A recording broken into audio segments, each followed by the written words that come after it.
LBN Sports. Here we go. Wow. Freeman is there. It's tipped, incomplete, no good, and the game is over. With that incomplete pass, Liberty fell to Delaware State 2 weeks ago. But last Saturday, the Flames got back in the winning column by defeating Southwest Missouri State with Antoine Childs leading the way. Tonight, a Flames victory will make Sam Ritigliano Liberty's all-time winningest coach.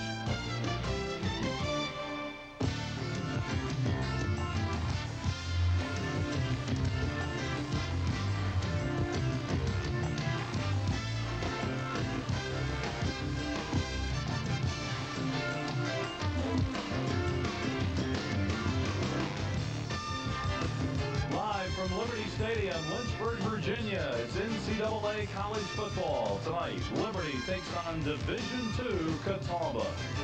Tonight's game is being brought to you by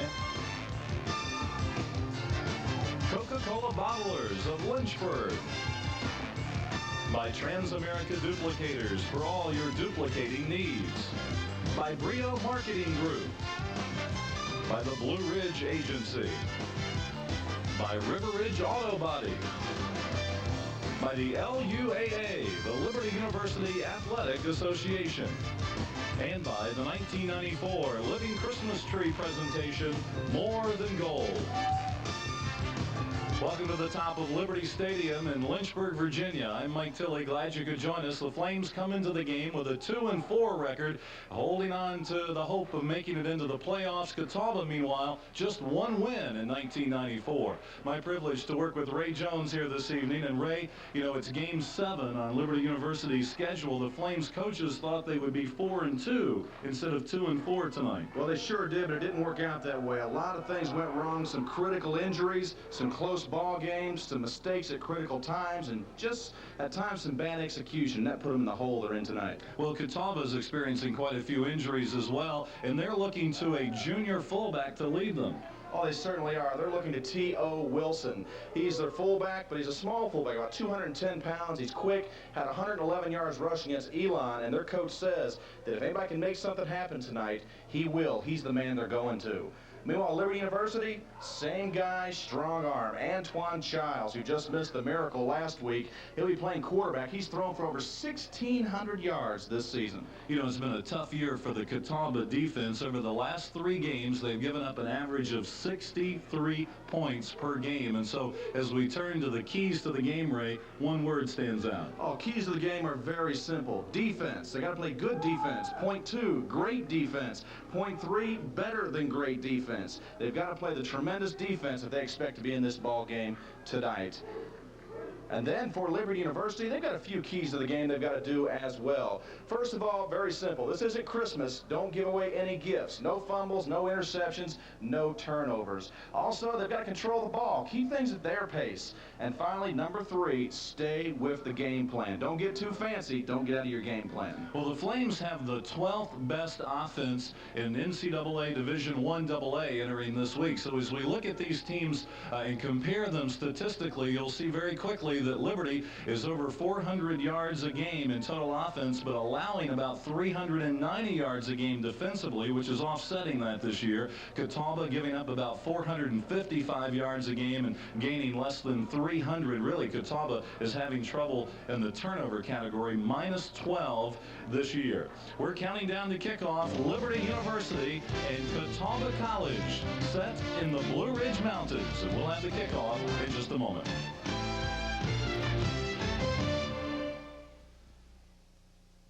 Back at Liberty Stadium, Lynchburg, Virginia, Liberty University taking on the Catawba Indians out of Salisbury, North Carolina. Catawba, a NCAA Division II team, and Liberty, of course, at the Division I AA level. It's been a tough year for Catawba. They have struggled throughout the first 7 games of the year, winning 1 of them. Liberty, meanwhile, 2-4. The Flames hoping they would end up 4-2, but had to settle for 2-4 after the close losses to Villanova and, of course, Delaware State. It's a great night for college football. The weather is really perfect. A little cloudy, but 70 degrees There is a chance of some rain later on this evening, but we're not anticipating that it will affect tonight's game because, of course, they do play on an artificial turf here and don't anticipate that the turf will be a problem.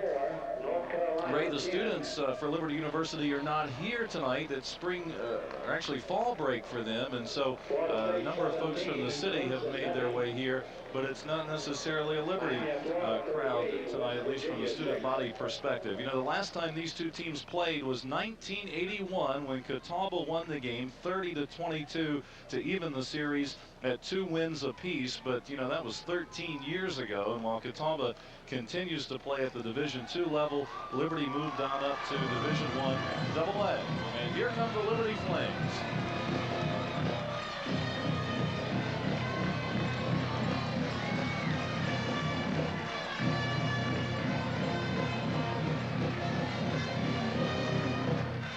You know, Catawba, Ray, beat Liberty 52-16 in the first game that these two teams played back in 1978. And Liberty has really come a long way as a program during those years. Well, these are two teams that have really went kind of in two different directions, Mike. Of course, Catawba choosing to stay at that Division II level. Liberty, of course, wanting to go up, and they eventually want to be a Division 1A program far and above the 1AA ranking. And you know, they want to win this ball game tonight. I guess both teams do, of course, but for Liberty, it's almost a must-win situation. There's the head coach for Catawba, J.D. Haglund. He's in his 4th year. He was an assistant at Catawba for 4 seasons before becoming the head coach, and he has a record of 17-20.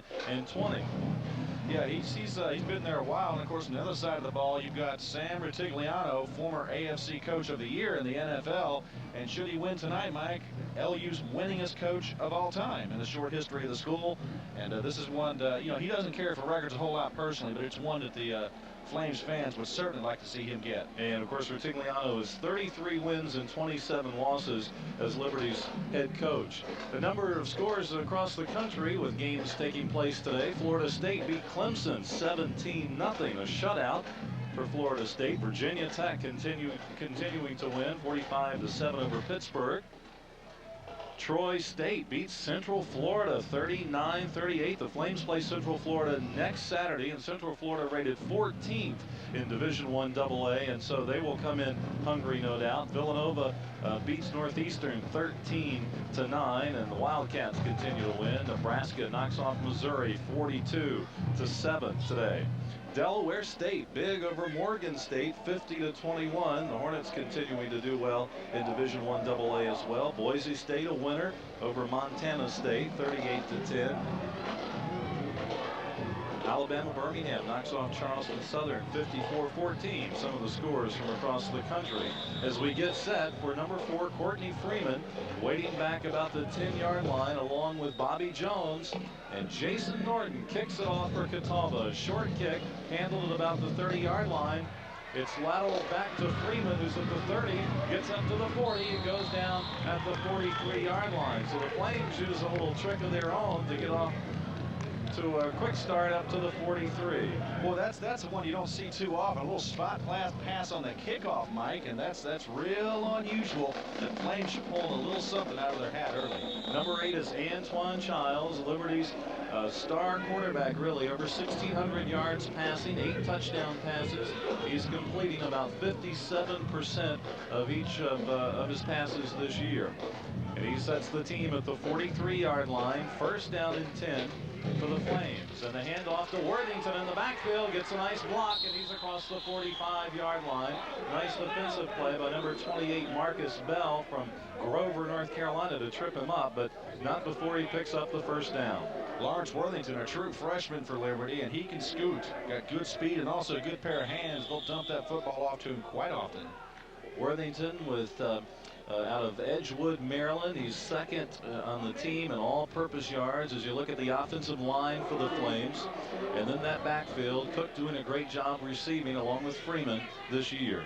It's going to be first down and 10 at the 44-yard line. Butts in motion to the far side of the field. And again, Worthington gets the call, cuts back inside, hit hard at the 38-yard line. He picks up 6. The game plan for the Flames tonight is to try to run the football. That's something they wanted to do. If you scout Liberty, they're a passing team. They love to put the ball up in the air. But tonight the game plan is run as much as possible. And if you have to throw, do it.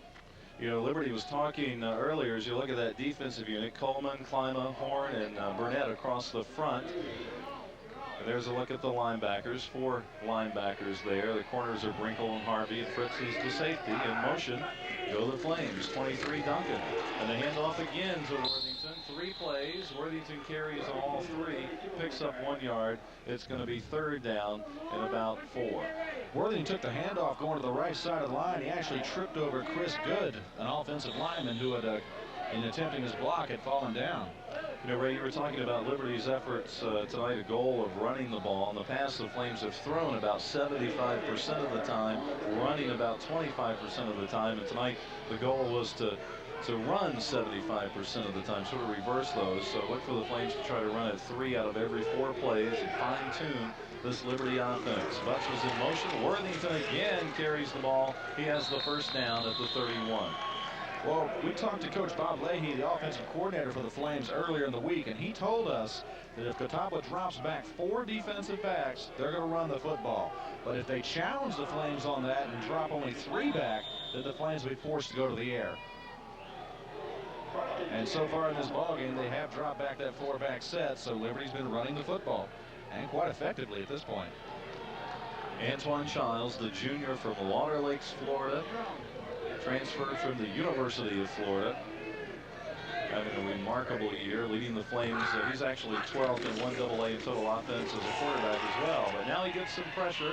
Penalty markers go down, and they'll actually stop the play. Marcus Bell was pressuring him in the backfield, but a penalty marker went down, and they stopped the action just as the ball was snapped. Dead ball. False start. Offense. Ron Cherry is our referee today. The other referees, our umpire Bruce Palmer, Mike Samples, the linesman, Owen Grogan, Rick Page, Ben Knight, Jim Hawley, and Donnie Turner, the guys wearing the stripes. The right side of the Flames offensive line jumped a little bit ahead of the snap that time around. They were reacting to a blitz as Catawba had a full-fledged blitz on this side of the ball. 2 linebackers came hard. First penalty of the game, moves it back 5 yards. Liberty certainly concerned about penalties. It's been a problem early in the season. A handoff to Worthington. Another penalty marker goes down. He's across the 35. And he goes down there. A late penalty marker goes into the pile. Lee Fritz, number 33, in on the tackle. Well, it looked like that it was a defensive offsides. Then you turn it around, and there was a face mask on the tackle. And Worthington got taken down. It was by the face mask. So there'll be a choice of options here.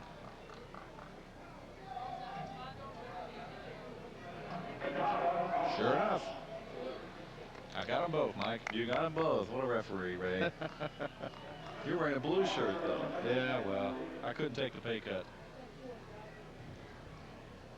As they're discussing the options with the Flames captain, and they're going to no doubt take the big one.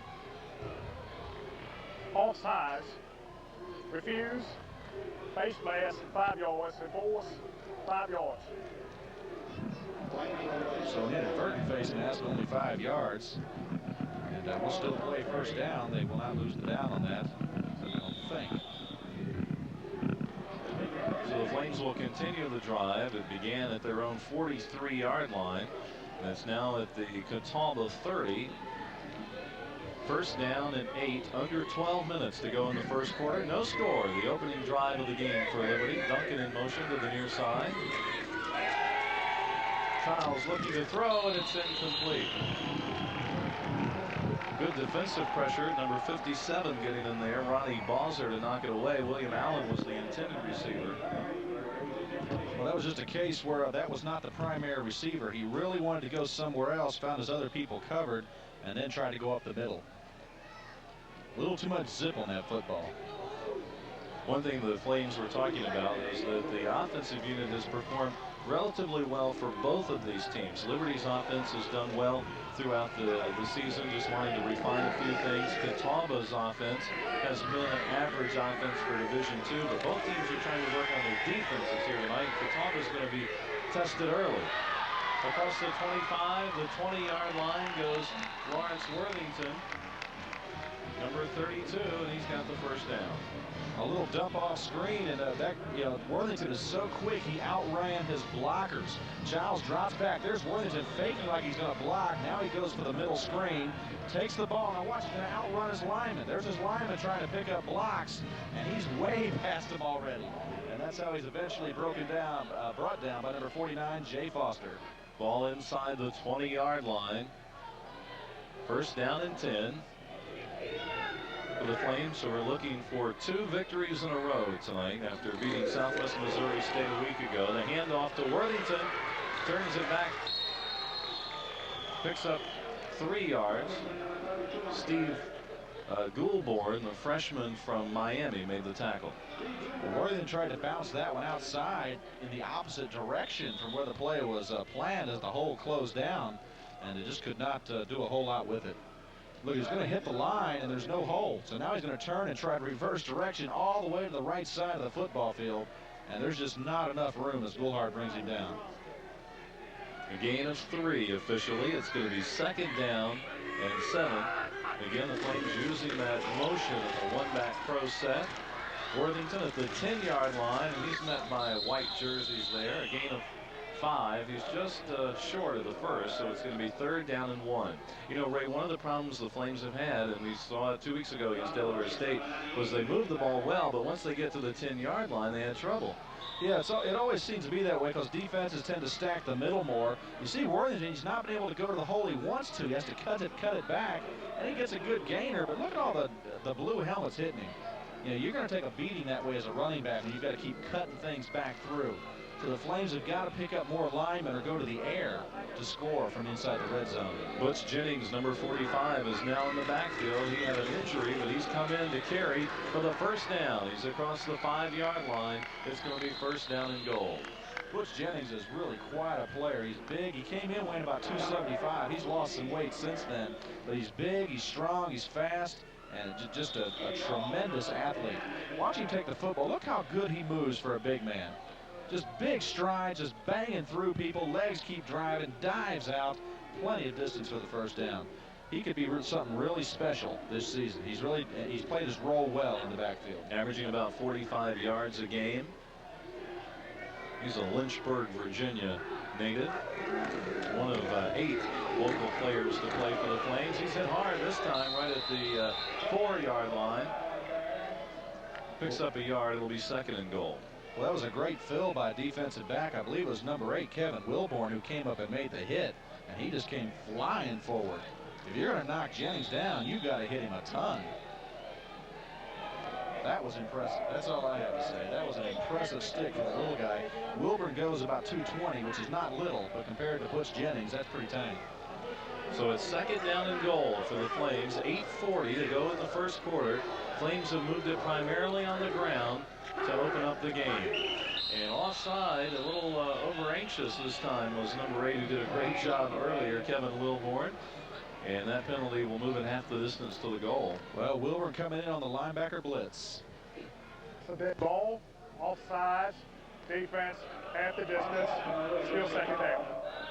So it'll be second down and goal, but the ball now at the 2-yard line. That helps. Oh, it helps a whole lot. You got 3 downs to crack it in from here. And no doubt about it, Catawba's going to have to blitz. They've got to send everybody and try to shut the play down. So, you know, a lot of times a quarterback is good. He can draw them off sides all day if he wants here, because the linebackers have got to be coming. William Allen, number 86, came into the lineup delivering the play to Childs. Second down and goal at the 2. Freeman in motion to the near side. A whistle and penalty markers go down before the Flames can run the play. And that looked like it might be a motion on the Flames. Dead ball, false start by the offense. 5-yard penalty. Well, they trade off penalties, but that actually works against the Flames because they only got about a yard on the former offsides, and they're going to lose 5 on this one. Look at Worthington take his fake step, then come back through, and he was gone. He had a nice hold. He was into the end zone on that play. But it all goes for naught. This time Childs gets the play from number 31, Anthony Parker, who's the sophomore running back. He's in the lineup now. Freeman in motion on second and goal at the 7. Worthington, and he trips up gets to the 4, it'll be 3rd and goal now inside the 5-yard line. Well, Worthington just buried his head and tried to drive into the end zone, but he was brought down by 57, Ronnie Bowser, a linebacker once again, who just put all that weight and drove him down to the turf. Here's the handoff. He's got some good blocking in front of him, but then a little too much penetration forces him to bounce outside, and then he's brought down. 3rd down and goal at the 4. Duncan in motion. Charles wants to throw, and it's incomplete. It was intended for Freeman, but it was underthrown, and the Flames are going to face a 4th down and goal inside the 5, and the field goal unit comes onto the field. Well, this is just what we talked about earlier, Mike. The Flames have had trouble this year once they get in that red zone and put it in for the 6 points. And once again, they are held. Daniel Whitehead, number 14, who is now Liberty's all-time leading scorer, over 196 points in his career at Liberty. And the senior will try to get 3 more here on the field goal attempt of 21 yards. And it's good. So Liberty moves the ball 50 yards on its opening drive, most of the yardage coming on the ground, and the Flames take a 3-0 lead.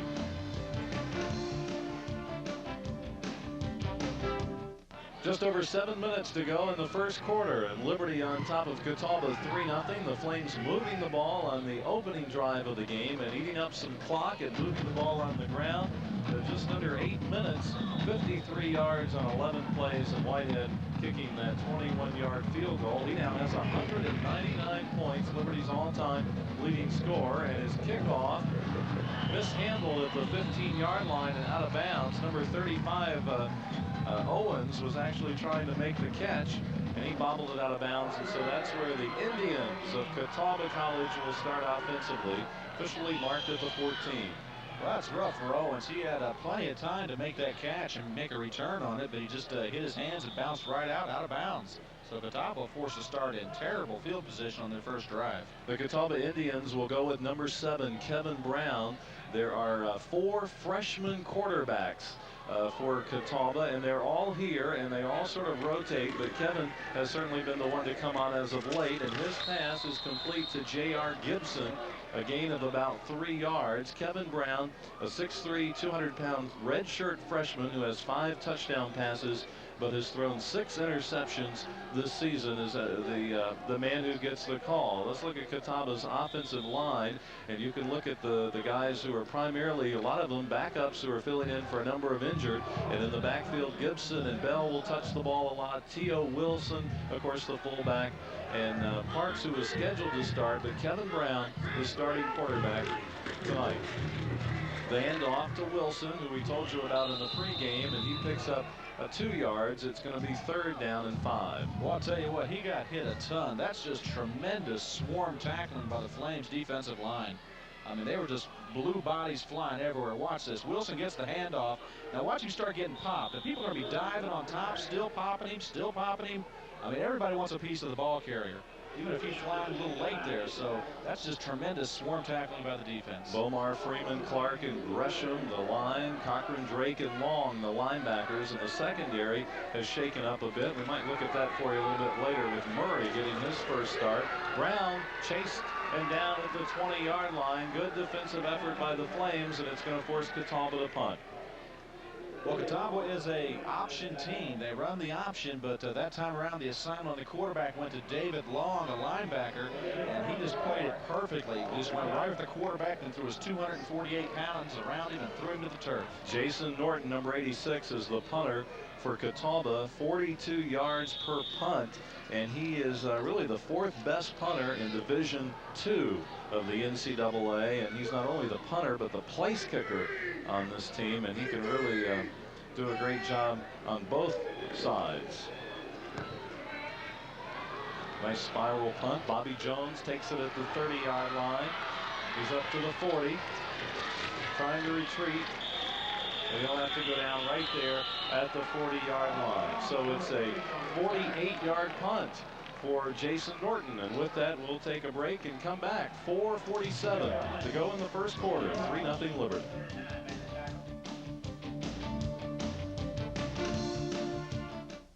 Jones back with you in Lynchburg. Sean Holliday is also with us tonight, and he's covering the sideline. Sean? Mike Ray, on that first series, we didn't know if it was going to be Kevin Brown or Omar Parks to be the quarterback, but it was Brown. He was the starting quarterback for Catawba at the beginning of the year, but broke a finger on his passing hand and getting the call again tonight. Back upstairs.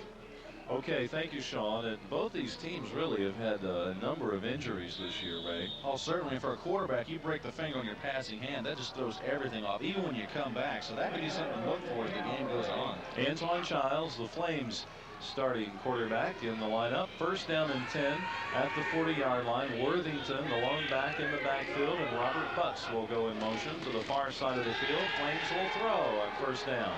Childs completes it at the 40-yard line. Number 85 making the grab. Chris Boslow, the junior, makes the nice catch and moves into Catawba territory. I'll tell you what was so beautiful about that play was not just that Childs threw a nice pass or that Boslow made a catch, but the blocking on the line was tremendous. Childs had all day to find Boslow and throw it to him. His initial reaction was he wanted to go deep, but instead he just picked out Boslow for the big game. You know, Boslow had a number, well, not a number, but he missed a couple of games because of injuries over the last couple of weeks, so it's great to have him back in the lineup for the Liberty coaches, and he makes a nice catch, and the Flames move the ball with the pass. 4 minutes and 14 seconds to go in the first quarter. Liberty leads the game 3-0, and the Flames are going to call for a timeout. Antoine Childs did not like that Catawba defense. There's timeout on the field. 4:10 to go in the first quarter. 3-0 Liberty.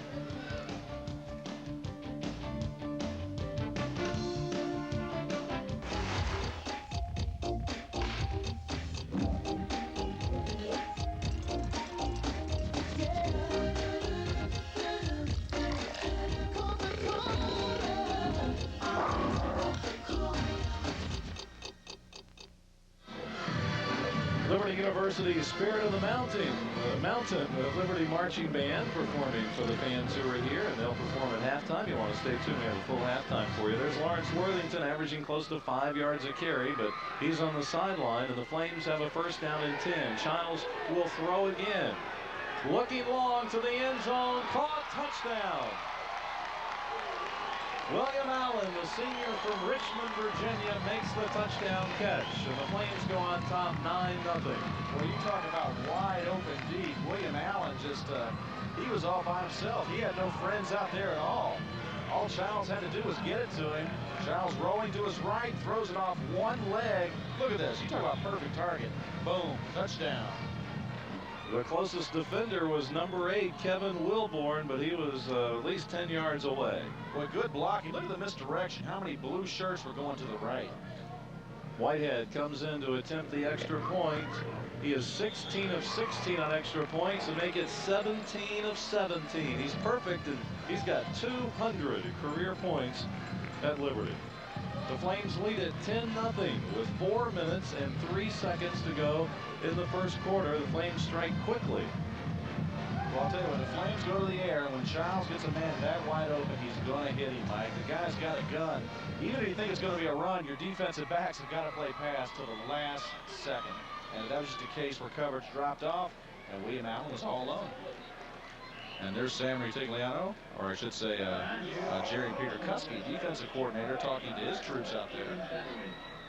Defensively, the Flames want to do a lot of things tonight. They said they hadn't been playing consistently on defense through the year, so he wants to try and get them to be a lot more consistent in their defensive efforts tonight. 2 plays for the Flames, 60 yards, and that 39-yard touchdown pass to Allen. So that's a great catch for Allen. That's the 9th touchdown pass for Antoine Childs this season, the first touchdown reception for Allen this year, and the Flames go on top 10-0. Marcus Bell and Ricky Williams are standing back at the goal line, and they're waiting for the kick from Daniel Whitehead. Nice high but short kick taken at the 16-yard line. Number 35, Owens. And Owens brings it up to the 30-yard line. Owens bobbled it earlier. This time he makes the nice reception and gains 10 yards on the return. Well, you got to wonder if Whitehead didn't go to him intentionally that time after the bobble, because it's the same type of kick that he fumbled on the first kickoff.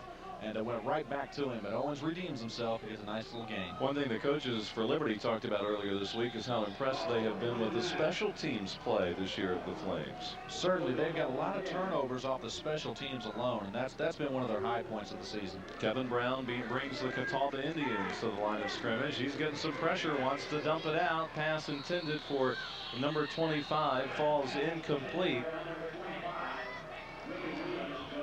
Well, I'll tell you what, that's one he really didn't want to catch anyway, Mike, because had Ricky Williams caught that, it would have been like a 12-yard loss. So he really, I don't know if he put a whole lot of effort into catching that or not. Catawba wants to work in a number of players tonight, and they have adjusted their rosters a number of times, and the numbers. And number 25, Ricky Williams, is one that was added, a different jersey, and so as some of the numbers change, we'll try to be as accurate as possible in giving you the names of the players. The handoff to number 44, T.O. Wilson, the junior fullback, and he was met right at the line of scrimmage. 63, Manson Clark, the senior tackle from Rustburg, was in there to make the hit, along with Kevin Cochran, number 56. Now watch 56 coming to your picture. This is a linebacker tackle he makes. Watch this. Kaboom. Shoulder to shoulder, and this drives you straight to your back. That's how a linebacker plugs a hole. When you hear that terminology, that's what they're doing. Cochran was the leading tackler last week in the win over Southwest Texas State. He forced 2 fumbles last week in that win. Handoff again to Wilson, and he picks up a couple of yards. That's the interesting thing about last Saturday's game, Ray, is the Flames beat Southwest Missouri 27-19, but there were a couple of big defensive plays. The Flames, of course, scored 7 points on a great play in which they lateraled the ball back, and then they set up 10 more points for the offense, and that's the kind of defense that the Flames have been wanting to put together, and were successful in doing a week ago, as Jason Norton gets ready to punt it away, and Bobby Jones waits for it. Jones takes it at the 20. He goes down right at the 31-yard line, so that's an 11-yard return after a 49-yard punt. I'll tell you, this Norton guy can kick a football, not just punt it. I mean, he's a field goal kicker. Before the game, we were watching him consistently make 60-yard field goals in warm-up, folks. He put it on the 50, no tee, didn't use a kicking tee, sat right on the turf, and was putting 60-yard field goals through the uprights. So he can punt and he can kick the field goals as well. 2 minutes, 31 seconds to go in the first quarter. Liberty on top of Catawba, 10-0 in Lynchburg, Virginia. Glad you're with us on INSP. In motion, number 87, Robert Butts. Childs wants to throw, and he's going long again. Freeman is open, but he overthrows him at the 20. Childs just put a little too much on that. Freeman goes in and takes a trip to the end zone anyway. But I'll tell you, he's still out throwing about 7-8 yards. He just, hummed that football. Let's go down to Sean Holliday. Sean? Mike Ray, I heard you guys talking about Norton as a kicker, and of course he's also the punter for Catawba. He's had some pretty good lessons as a punter, one of them from a guy named Aaron Canner, who is now a kicker in the CFL with Shreveport, the other with Mike Thomas, who's a backup quarterback for North Carolina. They went to high school together. So not only is he a great kicker, kicking field goals, but a punter, he's not bad either. I can certainly agree with that, Sean. I've been so impressed watching that guy kick the football. Boslow was the intended receiver on the second down, and it was incomplete. It brings up 3rd down and 10 for Childs. Ball at the Flames' 31-yard line.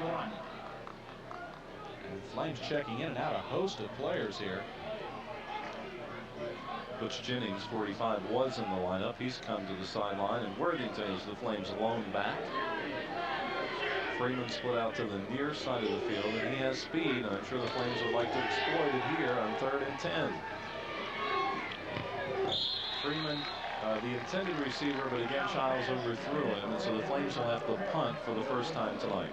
Well, Catawba's got to feel very good at that defensive stand. The Flames came out throwing on 3 straight plays and were not able to complete any of the passes. And Catawba will force the Flames to punt. And that's kind of a moral victory for them right now. Number 16, Eric Colmar, the junior from Dayton, Tennessee, averaging about 38 yards a punt. Waiting for it is Devane Harvey, the junior from Gatesville, North Carolina. 4th down and 10.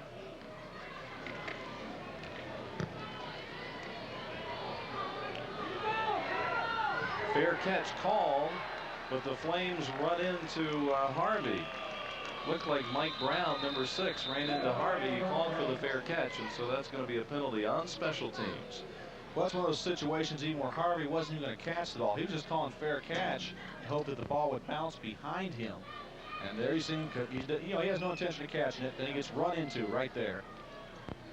43-yard punt for Colburn. Foul, kick catch interference, kicking team, 15 yards, first down. You know, we were just talking about how great the special teams of the Flames were doing, and they make a special teams mistake, which is really kind of unusual.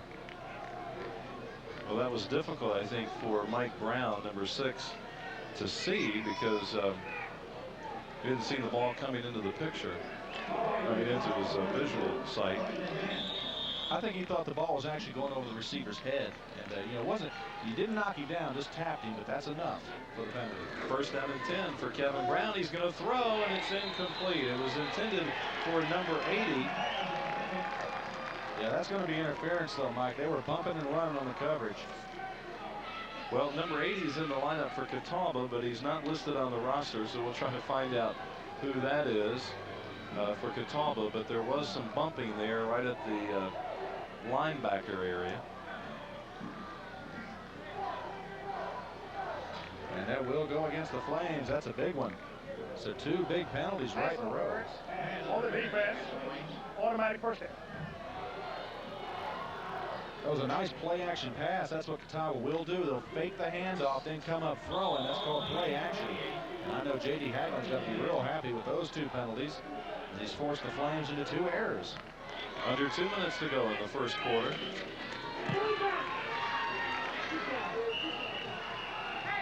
Wilson got the call up the middle on the option. He picks up 3 yards. It's going to be second down and 7. David Long making the stop on the big guy. And T.O. Wilson is hobbling a little bit. Yeah, he's going to have to come out of the ball game. That's turned into more a little bit now. And T.O. Wilson, of course, one of the leading rushers on the Catawba Ball Club. Second down 7. Brown's going to pitch it on the option. Gets it to the outside to number 35. Owens. Oh, I'll tell you, that's an impossible defensive play by Kevin Cochran, the linebacker.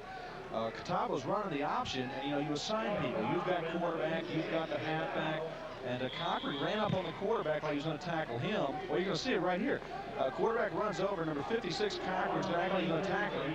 Then he gets the pitch. Now he runs over and gets the pitch man. I mean, that is a very, very difficult play for one player to take both of those people on an option play. Third down and 4.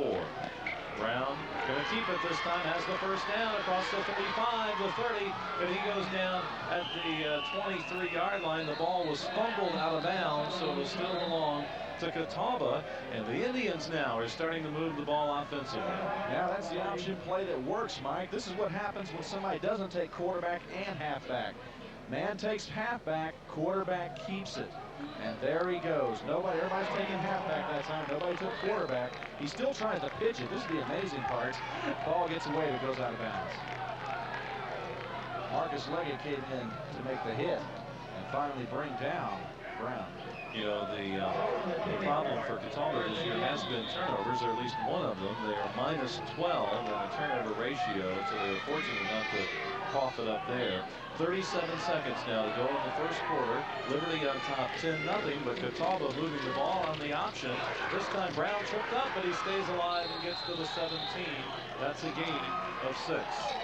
Well, that's a tough thing on the option. If you're a quarterback, whether you keep it or pitch it, you're going to get hit. And the thing for a quarterback to know is when to keep it and when to pitch it. Brown fakes the handoff up the middle, keeps it, and he decides he's going to run with it. And he breaks one tackle, and after that, he's got some running room. That's good decision-making by a freshman quarterback. Usually to run the option real well, you don't see guys that young run it so well. Final seconds of the quarter. The handoff right up the middle to number 22. Andre Broadway from Lawrence, South Carolina. And he's close to the first down. But that's the end of the first quarter, so they'll get reset, go the other way. As the Flames lead the Catawba College Indians 10-0 after 1 quarter of play in Lynchburg, Virginia.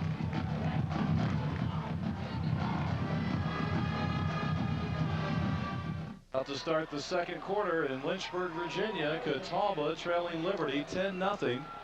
Glad to have you in Lynchburg, Virginia, but Catawba here has moved the ball, has a first down at the 11-yard line, so it's first down and 10. Fullback trying to pick up some yardage, but good Flames defense there to make the stand. 41 David Long, along with number 58 Damon Bomar. And no running room at all for the fullback. It's going to be second down and 9. Not much running room at all. And, you know, we talked to the defensive coordinator, Coach Peter Kuski, this week. And he said the problem with his defense is they're not playing consistently. They have those moments of greatness and those moments with letdowns. I think you're seeing that right now. You're seeing some great defensive plays, and they'll turn right around and make a bad one. Brown wants to throw, looking to the corner of the end zone, and it's incomplete. J.R. Gibson was the intended receiver, but Brown underthrew it.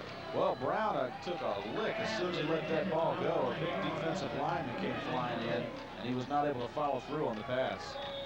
Ray, you were talking about the inconsistency of the Flames defense this year. One of the problems has been the secondary that's sort of lapsed at times and given up some big plays. And what's happened is the line and the linebackers have tried to overcompensate for that at times, and then they've missed some of their assignments. So they're trying to work it all together here. The pitch goes back to number 22, Owens, and he's smothered under at the 12-yard line.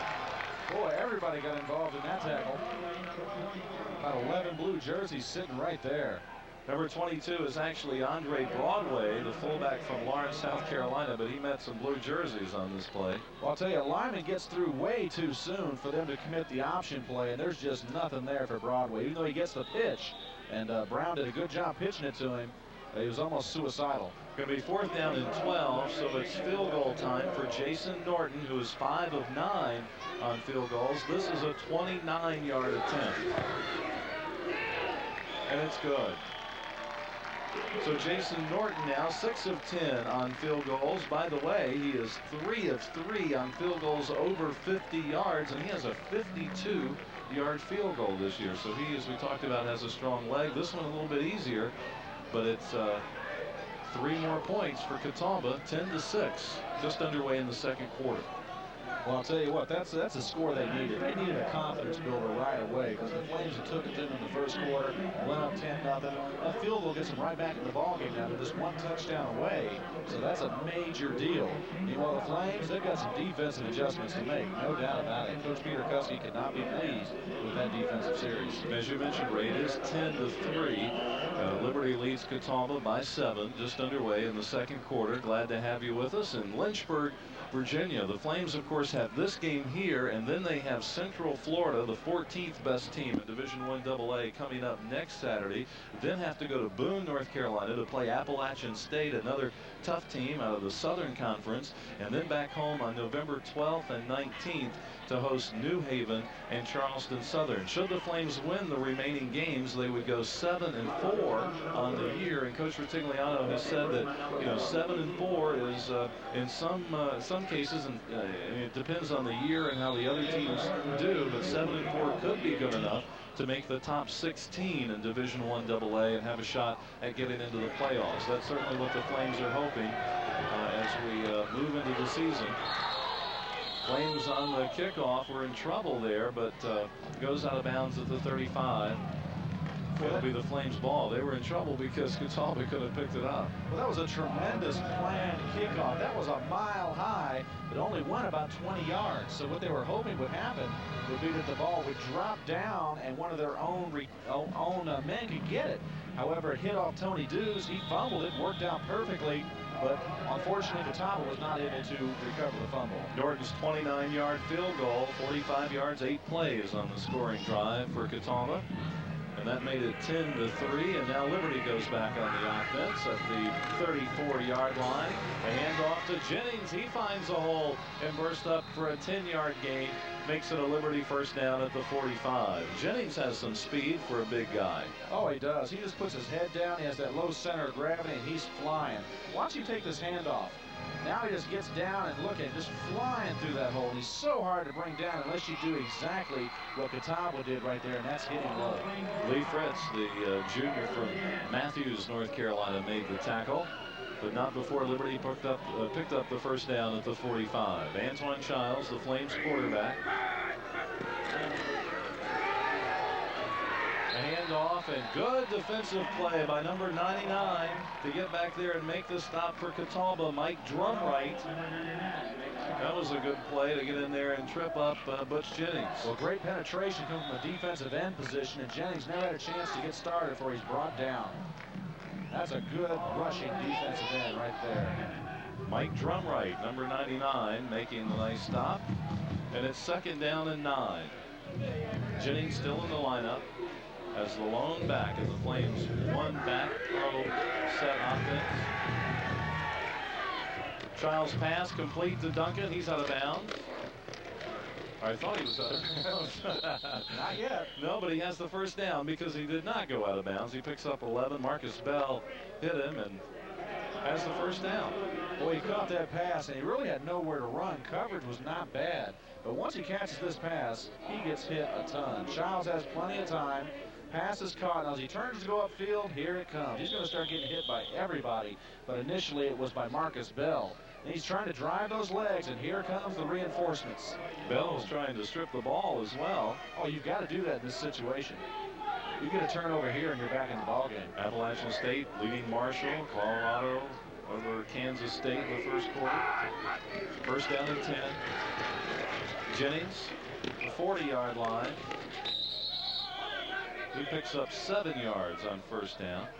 Jennings did a real good job that time of trying to find the hole. The original hole he wanted to run to closed down so quickly.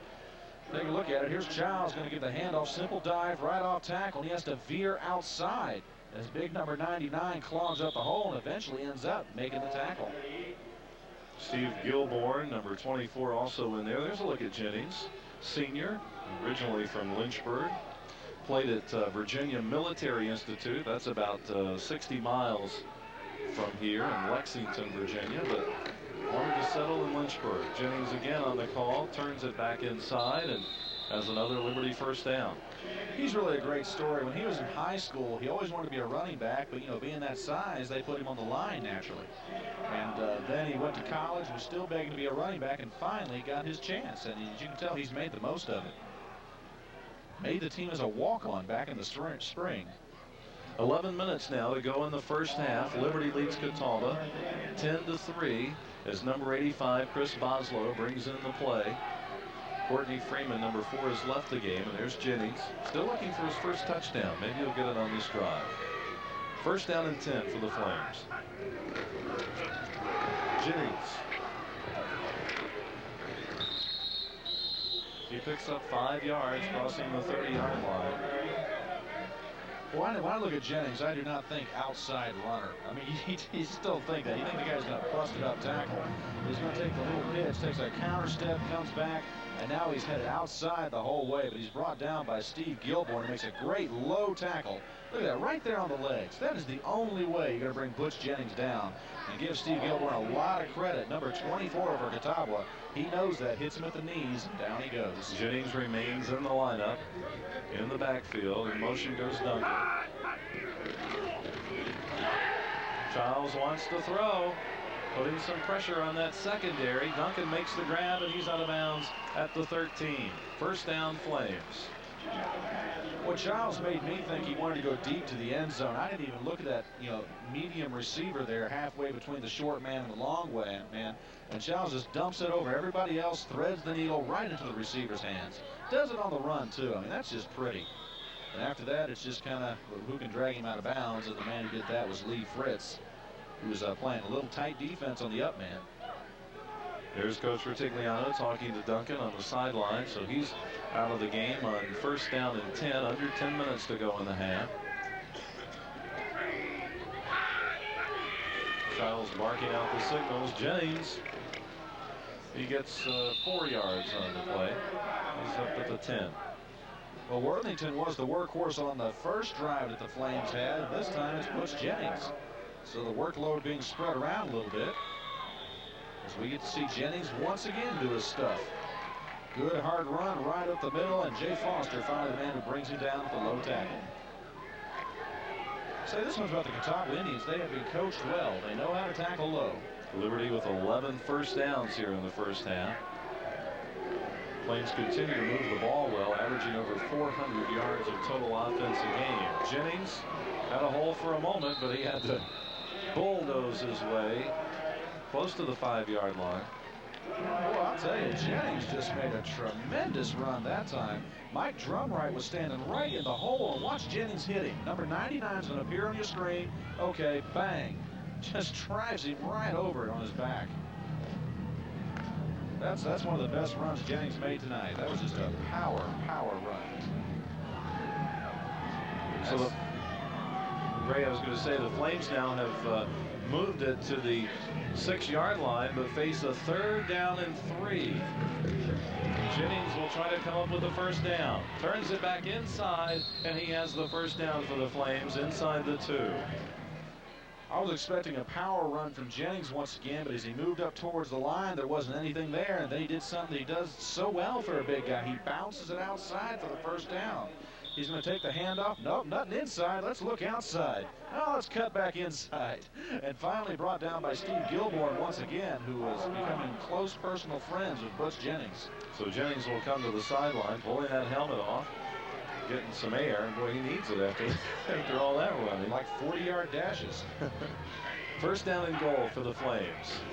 The handoff to Worthington over the top for the touchdown. So the Flames take it in from 2 yards out. Lawrence Worthington scoring his 4th touchdown, and the Flames go on top 16-3. That's a situation where you just give it to Worthington and let him see how high he can jump as he goes over the top.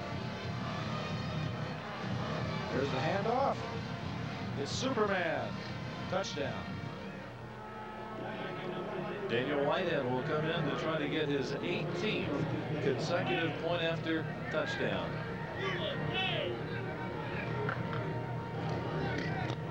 And it's good. It is 17-3 now with the extra point. 8 minutes and 6 seconds to go with the first half. Announcers for this game have been approved by LBN Sports. Any rebroadcast or reuse of this transmission without the express written consent of LBN Sports is prohibited. Let's go to Sean Holliday. Mike Ray, T.O. Wilson went out of the game. They were looking at his left ankle. They're not sure exactly what's wrong with it. It's not a problem he's ever really had before, but they say he's doubtful for the rest of this game. Back upstairs. Whitehead's kickoff. Taken at the 6-yard line by Ricky Williams, who's trying to get to the outside. Makes a nice move across the 30, up to the 40-yard line, and it's Whitehead, the kicker, who makes the touchdown-saving tackle at the 42. Oh, who says kickers can't tackle? You know, that's just a vicious rumor. Look at the run here, as I'll tell you. Ricky Williams just cuts it around the side, gets a little daylight when he breaks one tackle, and after that, can he beat the kicker and go for the touchdown? No. That was a pretty good tackle. Yeah, gets his head down, though, but not bad. There's a look at Williams on the return, but unfortunately for, well, we thought there was going to be a penalty against Catawba, but apparently the penalty went against Liberty for being offside on the kickoff, so that there is an injured Flame down on the field back at the 20-yard line. We'll try to find out who that is for you, but the penalty actually against the Flames obviously refused, and so Catawba does a nice job, and Williams does a nice job of returning it up to the 42-yard line. Good field position. We'll take a timeout as Kevin Brown talks with his head coach. We'll be back in a minute.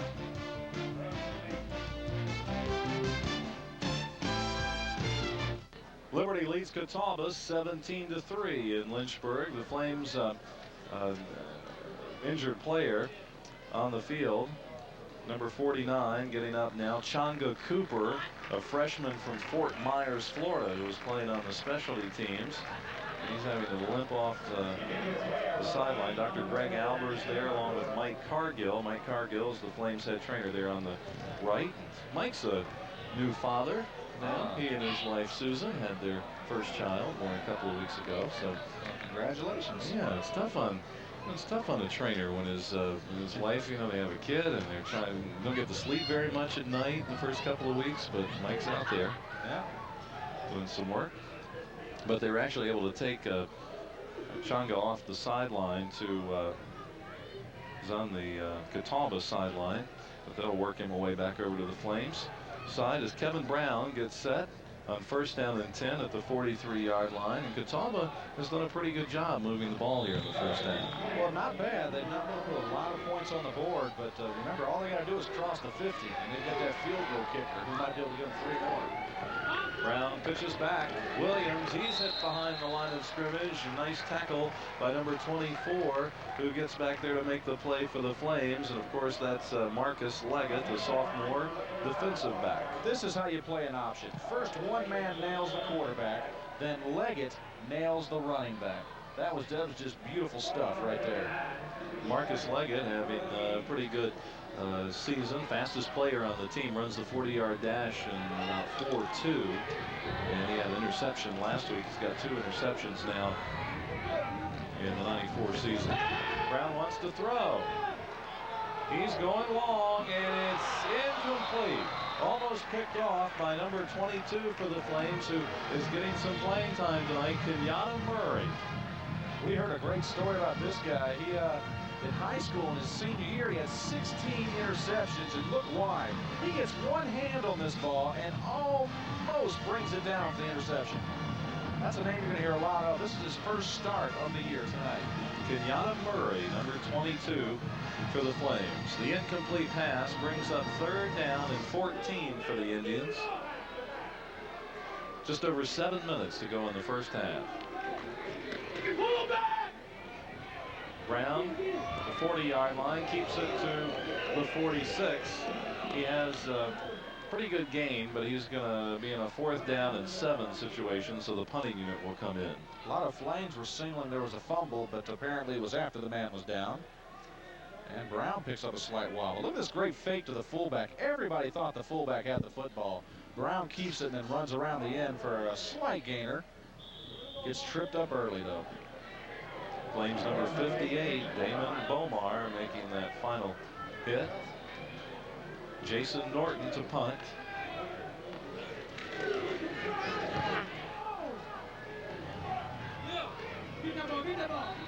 Bounces in front of Jones, and they'll down it there at the 20-yard line.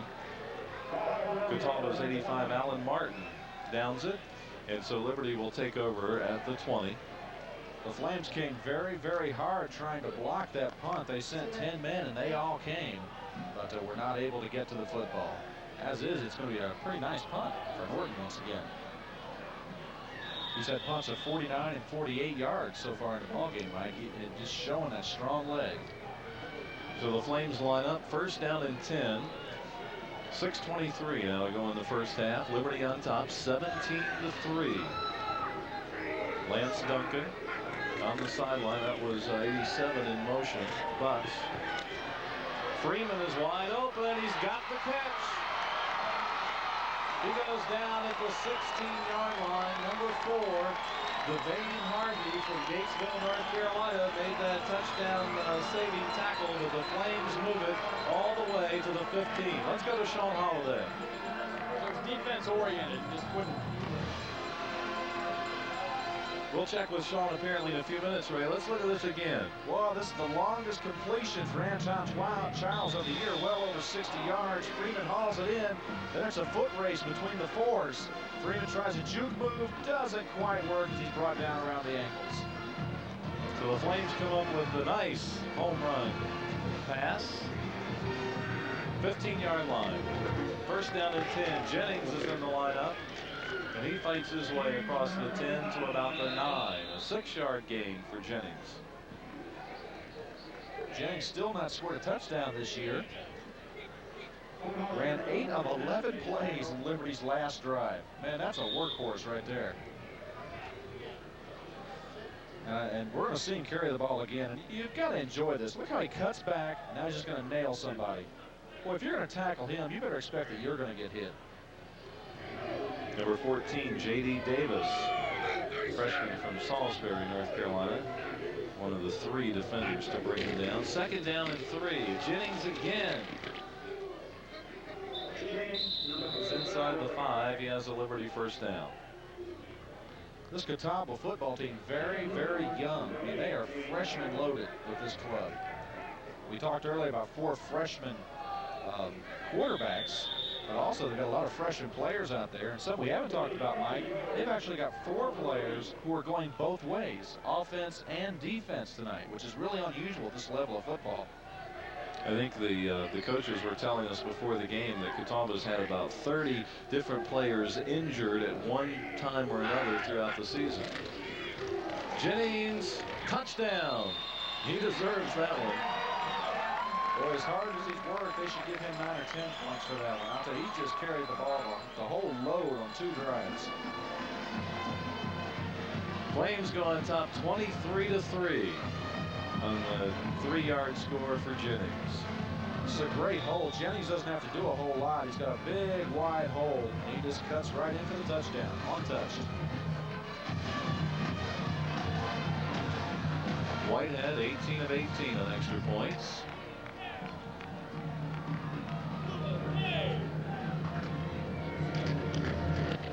Hear those pads hitting, pumping for a block, but he nails it through. So Liberty goes on top 24-3. Under 5 minutes to go in the first half. The Flames offense starting to find the end zone here. If you want to stay with us at halftime, the Liberty goes on top 24-3 over Catawba. Jennings from the end zone angle carries it in. A nice hole for Jennings. Oh, very nice hole indeed. That's beautiful. Let's go to Sean Holliday on the sideline. Sean? Mike Ray, of course, on the previous possession, Kenyatta Murray making a big defensively for the Flames. He, of course, playing his first game. We're going to see a lot of new faces defensively in this game for Liberty, so you guys are going to have to be sharp up there. We'll do our best, and thank goodness Mark Edwards is with us doing the spotting, and Mark's certainly very helpful in identifying all the numbers, and there are many of them. We have a lot of pieces of paper in front of us tonight. Flames the line drive kick picked up by number 25, Ricky Williams. He's at the 20, and he steps out of bounds at the 25-yard line. Speaking of Mark Edwards, you'll want to stay tuned at halftime. Mark Edwards will talk with the there are actually 4 Liberty University coaches' wives that Mark spoke with, so you'll get the true inside scoop on the Liberty coaches. That's coming up at halftime. Let's look at the scoring drive for Liberty on that last series. Moving the ball 80 yards, just 4 plays, under 2 minutes, and Jennings scoring on the 3-yard run. All set up, of course, by that big pass play the Childs through. Brown hit right at the 28-yard line, but he picks up 5 yards up to the 30. Brew McGoldrick in on the tackle. Boy, you don't see a quarterback lay a hit like that usually. Brown running the option. Goldrick came in, stayed in front of him, but took a good hit. Look at Brown, fakes the handoff. He's going to keep it now as his running back is covered on the option. Lowers his shoulder. Boom. Boy. Goldrick, the free safety. Junior college transfer, playing for the Flames in his junior season. Second down 4. Brown wants to throw, completes it for the first down at the 40-yard line. It's complete to Chip Smith, the senior tight end out of Troutman, North Carolina. Well, that's the type of pass play that Liberty was worried about this year. Coach Peter Kuski told us that they will run that play-action pass, and he said that's been the weak part of the Flames' defense all year, is the play-action pass. They get a couple of great hits, one on the quarterback and one on the receiver, but still completed and still first down and 10.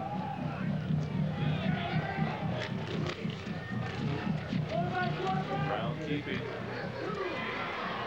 Goes down at the 44, picks up 4 yards. Number 41, David Long, was holding onto that ankle. I'll tell you, Brown has been hit hard and often tonight. He's got great composure for a freshman. Once again, fakes to the fullback. What he does here is a little different when he decides to run. Look how he goes outside his pitch man and uses him for a blocker. That enables him to pick up a couple of extra yards.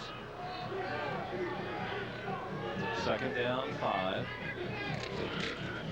Brown wants to throw again. It's incomplete. It was intended for number 28, Marcus Bell. it was thrown behind him, so it'll be 3rd down and 5. Well, no doubt that Brown expected Bell to make a cut outside of the flat. He didn't make that cut, and the ball fell incomplete. Now, I'm looking forward to that halftime interview, Mike. That's going to be interesting. I've forbidden my wife to do any interviews about me, so I don't know how you feel about that little issue, but it should be interesting. I'm sure she would say great things about you, Ray. I don't know. I mean, even if it wasn't true. Yeah. Brown's going to have to do something on the busted play, and he gets close to that 1st down. It looks like he might be a little short. He had, well, no, from the marking. Well, they may have to measure this one. That's tight. It's a busted play. Before he can hand the ball off, the running back gets hit. So Brown just pulls it out and starts running. And he's very, very close to the 1st down before he's finally brought down by Marcus Leggett, number 24. 7 carries, 49 yards here tonight, so Brown can run as he runs the option. Kneels down, taking a little rest, and well deserved. For a freshman, I've been real impressed with this kid. He's really showed a lot of composure. Just short. Man, break out the credit card. Oh, 1st down. Well, Ron Cherry said it was close enough. Do we have a replay of that measurement? Goodness gracious. Well, I mean, I don't know. It could have been more clear than that. It looked like it was about 2 inches short. I mean, I know what I thought I saw. Oh, well. Play on, as they say. Yeah, we do have a replay. I don't know if we can replay that or not, but it looked like it measured up short, didn't it? 1st down and 10 for the Indians.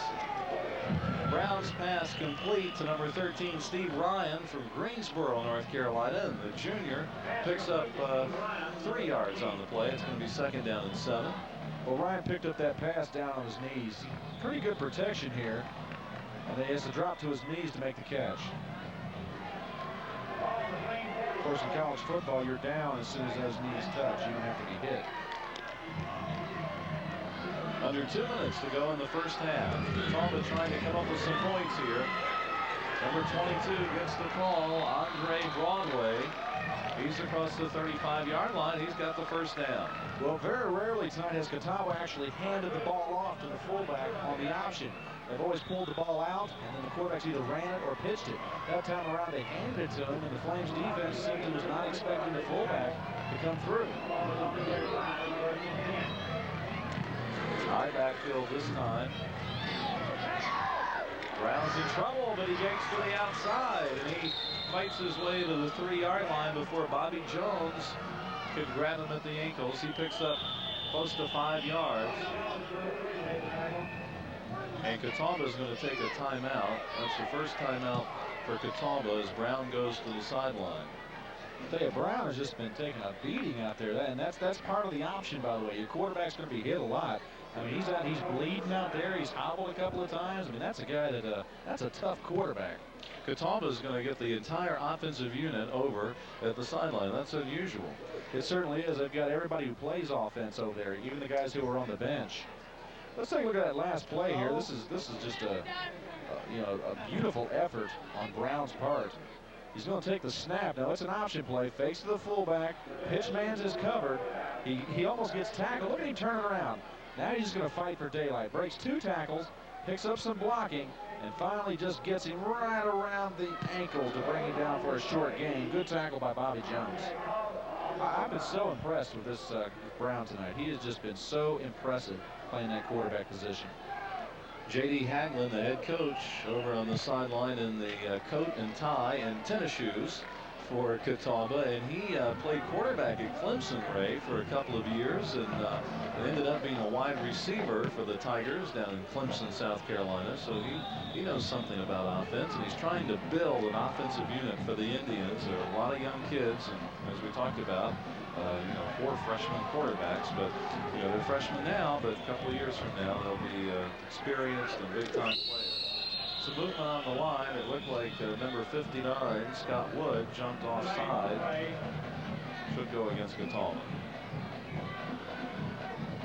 Yeah, everybody's got that who me look. Dead ball. Ball stalling on the offense. Haven't played line. I always like that. You may have ended up the end zone. They haven't snapped the ball yet. You always do that. What, me? No, it wasn't me. Yeah, that type of thing. We linemen have that kind of mentality. 1 minute, 23 seconds to go in the first half. Liberty leads Catawba 24-3, but the Indians are trying to come up with something. Remember, they've got a strong field goal kicker. Broadway breaks a couple of tackles. He's at the 20-yard line. 10, and he's out of bounds inside the 10-yard line. Good running by Andre Broadway, the senior from Warren, North Carolina. Now, you got to wonder why Catawba has not done that play more often. It's the fake option where you hand off to the first man through, and it has been wide open. Every time they've run it, it's been a big gainer. But they've only run it 3 times. And look at him take off to the races before he's finally driven out of bounds by Kenyatta Murray. Don't you love to say that name? Kenyatta Murray just rolls out so well. Broadway, there's a look at the guy. 5'8", 180 pounds. So Catawba now inside the 10-yard line, officially at the 7. First down and goal. Brown wants to throw. Pressure, pass incomplete. It was intended for Chip Smith, but he couldn't hold on to it. It's second and goal with 1:08 to go in the first half. Well, that was a real unusual motion formation. 2 men picked up and split out wide. He ends up trying to dump it off to the tight end. Definitely something we haven't seen before. Brown seemed to have a little blood there on his elbow. Oh yeah, he's I had commented on that earlier. He's he's bruised and bleeding and everything else. I must not have been listening to you, right? Not because what you say is important. Oh, I see. Brown this time caught in the backfield. It's going to be third down and goal. No gain on the play. Kevin Brown needs to be on the all-Madden team. He's bleeding, he's bruised, he's taking hits, he's giving hits. I expect body parts to start laying on the ground any moment here. Take a look at it. He's going to keep the ball. He's going to take a pop right here. Bang. Steve Grisham, Ray, number 65, hit him hard in the back. Oh, I'll tell you that, and that hurts. You feel that. Well, Catawba's going to take another timeout here to talk about their third down and goal at about the 6-yard line. Catawba with 1 timeout remaining, just under a minute to go here in the first half. This is a big play for Catawba. They can kick the field goal if they have to, but that really doesn't help them a whole lot. Should they go in for the score here, that's big time. That puts you in striking distance again, and you go in the half feeling real good about yourself. Catawba plays in the South Atlantic Conference, also known as the SAC 8, because there are 8 members in the conference. They were a football-only conference when it started back in 1975, but became an all-sport conference in Division II, of course, and they've done that for the past 6 years. Lenore Ryan is also in the conference and currently leading the conference in wins this year, but Flames certainly played a number of the South Atlantic Conference members as they moved through that Division II status in the early 80s, but since moving on to Division I AA, not often having the opportunity of playing a Division II team. As Catawba faces third down and 6, and they are 2 of 6 on third down conversions. Brown's going to turn it up inside. Number 24, Marcus Leggett, drives him down about the 2-yard line, so it's 4th and goal. And what will the Indians do? They're going to go for it. There's the fake handoff. There's a huge hole here. You're almost positive Brown's going to make it. And then Leggett comes over and makes the hit and drives him down to the ground for a little help from David Long, number 41. I think Catawba's got to go for it. They got a gutsy coach. He'll make that call. Play clock's ticking down. They're probably going to let it tick down and call a timeout. Catawba does have 1 timeout remaining. There's 15 seconds now on the game clock, 2 seconds on the play clock, and a timeout is called by Catawba, their final timeout. Stay with us at halftime. We'll look at highlights from the first half, check out all the halftime statistics. Mark Edwards will talk with 4 of the Liberty University football coaches' wives. Coach Retigliano's wife will be interviewed, along with Jerry Peter Kuski's wife. He's the defensive coordinator. Bob Leahy's wife, who's the offensive coordinator, and a couple other folks will all be involved. Delana Lear is the offensive line coach for the Flames, and his wife was also a part of that interview. And I think you'll find it quite interesting and enlightening about the Liberty University coaches. Many of them, and most all of them, have had a lot of NFL experience over the years and have decided to come to Lynchburg and help Liberty's program grow and develop and mature and seek all of those, help accomplish all those goals that they have of going into the playoffs, Division I AA, and building a strong football program here. And the decision has been made. Kevin Brown comes back on the field for Catawba, so you can pretty much think they're going to go for it. 4th and about 3. 12 seconds left in the half. And now the Flames are going to call for a timeout. Put some pressure on the Catawba Indians. Well, I'll tell you, this is getting real strategic, isn't it? And then as soon as this timeout's over, we'll take a TV timeout and really stretch it out. Boy. Sam Rutigliano looking on as he knows the pressure call is up for Catawba. Coach Rutigliano in his 6th season in Lynchburg. He has a book out. It's been out for a few years now, but it's called Pressure. And it's certainly very enlightening about the Cleveland Browns and the NFL. And, you know, he's certainly seen a lot in the National Football League. He's in there for 18 years as either an assistant coach or a head coach. There's Jerry Peter Kuski, and his father, John, is in the background there. John has come in to do the special teams and help assist with the team. Jerry Peter Kuski is the defensive coordinator. So I'm sure it's exciting for them, a father-son combo. I don't know if I coach with my father. I always think that he was looking over my shoulder saying, Ray. They have such a great relationship. I mean, all the coaches do. Well, here we go. 4th down and goal. Brown's pass is caught for the touchdown. Beautiful play. I mean, that was just so well executed. Nice touchdown reception by number 80. He's the one guy we don't have a number for and a name for. Well, look at the fake. Everybody buys the jump, and then it just shot put it out there to our hero, number 80, who gets the touchdown. And then the 2-point conversion attempt fails.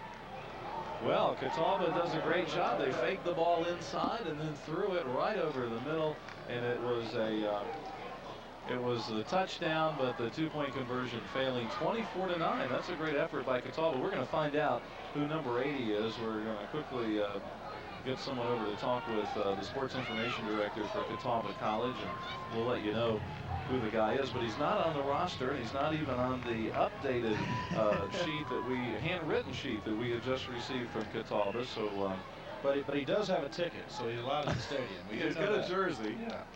So. There's some fans, look at that, leaning over trying to get a feel of what it's like to be in the Flames huddle.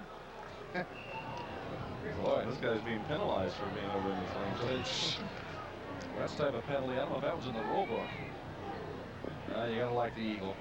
24-9, Catawba has scored and made it a little bit closer. And what's going to happen here? You might see an onside kick or maybe even that little pooch kick that Norton does so well. Well, we're told Jeff Cochran is number 80, and Jeff Cochran for Catawba scoring that touchdown on the reception from Kevin Brown. And for Kevin Brown, that was his 6th touchdown pass of the year. And that makes it 24-9. There's a look at the scoring drive. 75 yards for Catawba. They moved the ball well in 4.5 minutes.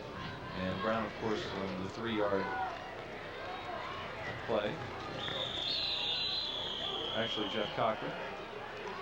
Ball down at the 30-yard line with 7 seconds now to go in the first half. It's Larry Weaver who downs the football, number 80. Now you got to wonder what the Flames going to do. They're going to kneel on it, or are they going to throw one up? Yeah, so look at the Catawba defense. You can't see it. Number 27 for Catawba is playing at about the 15-yard line. Ian Brinkley, I mean, that's free safety. He is 70 yards off the football now as he keeps backing up.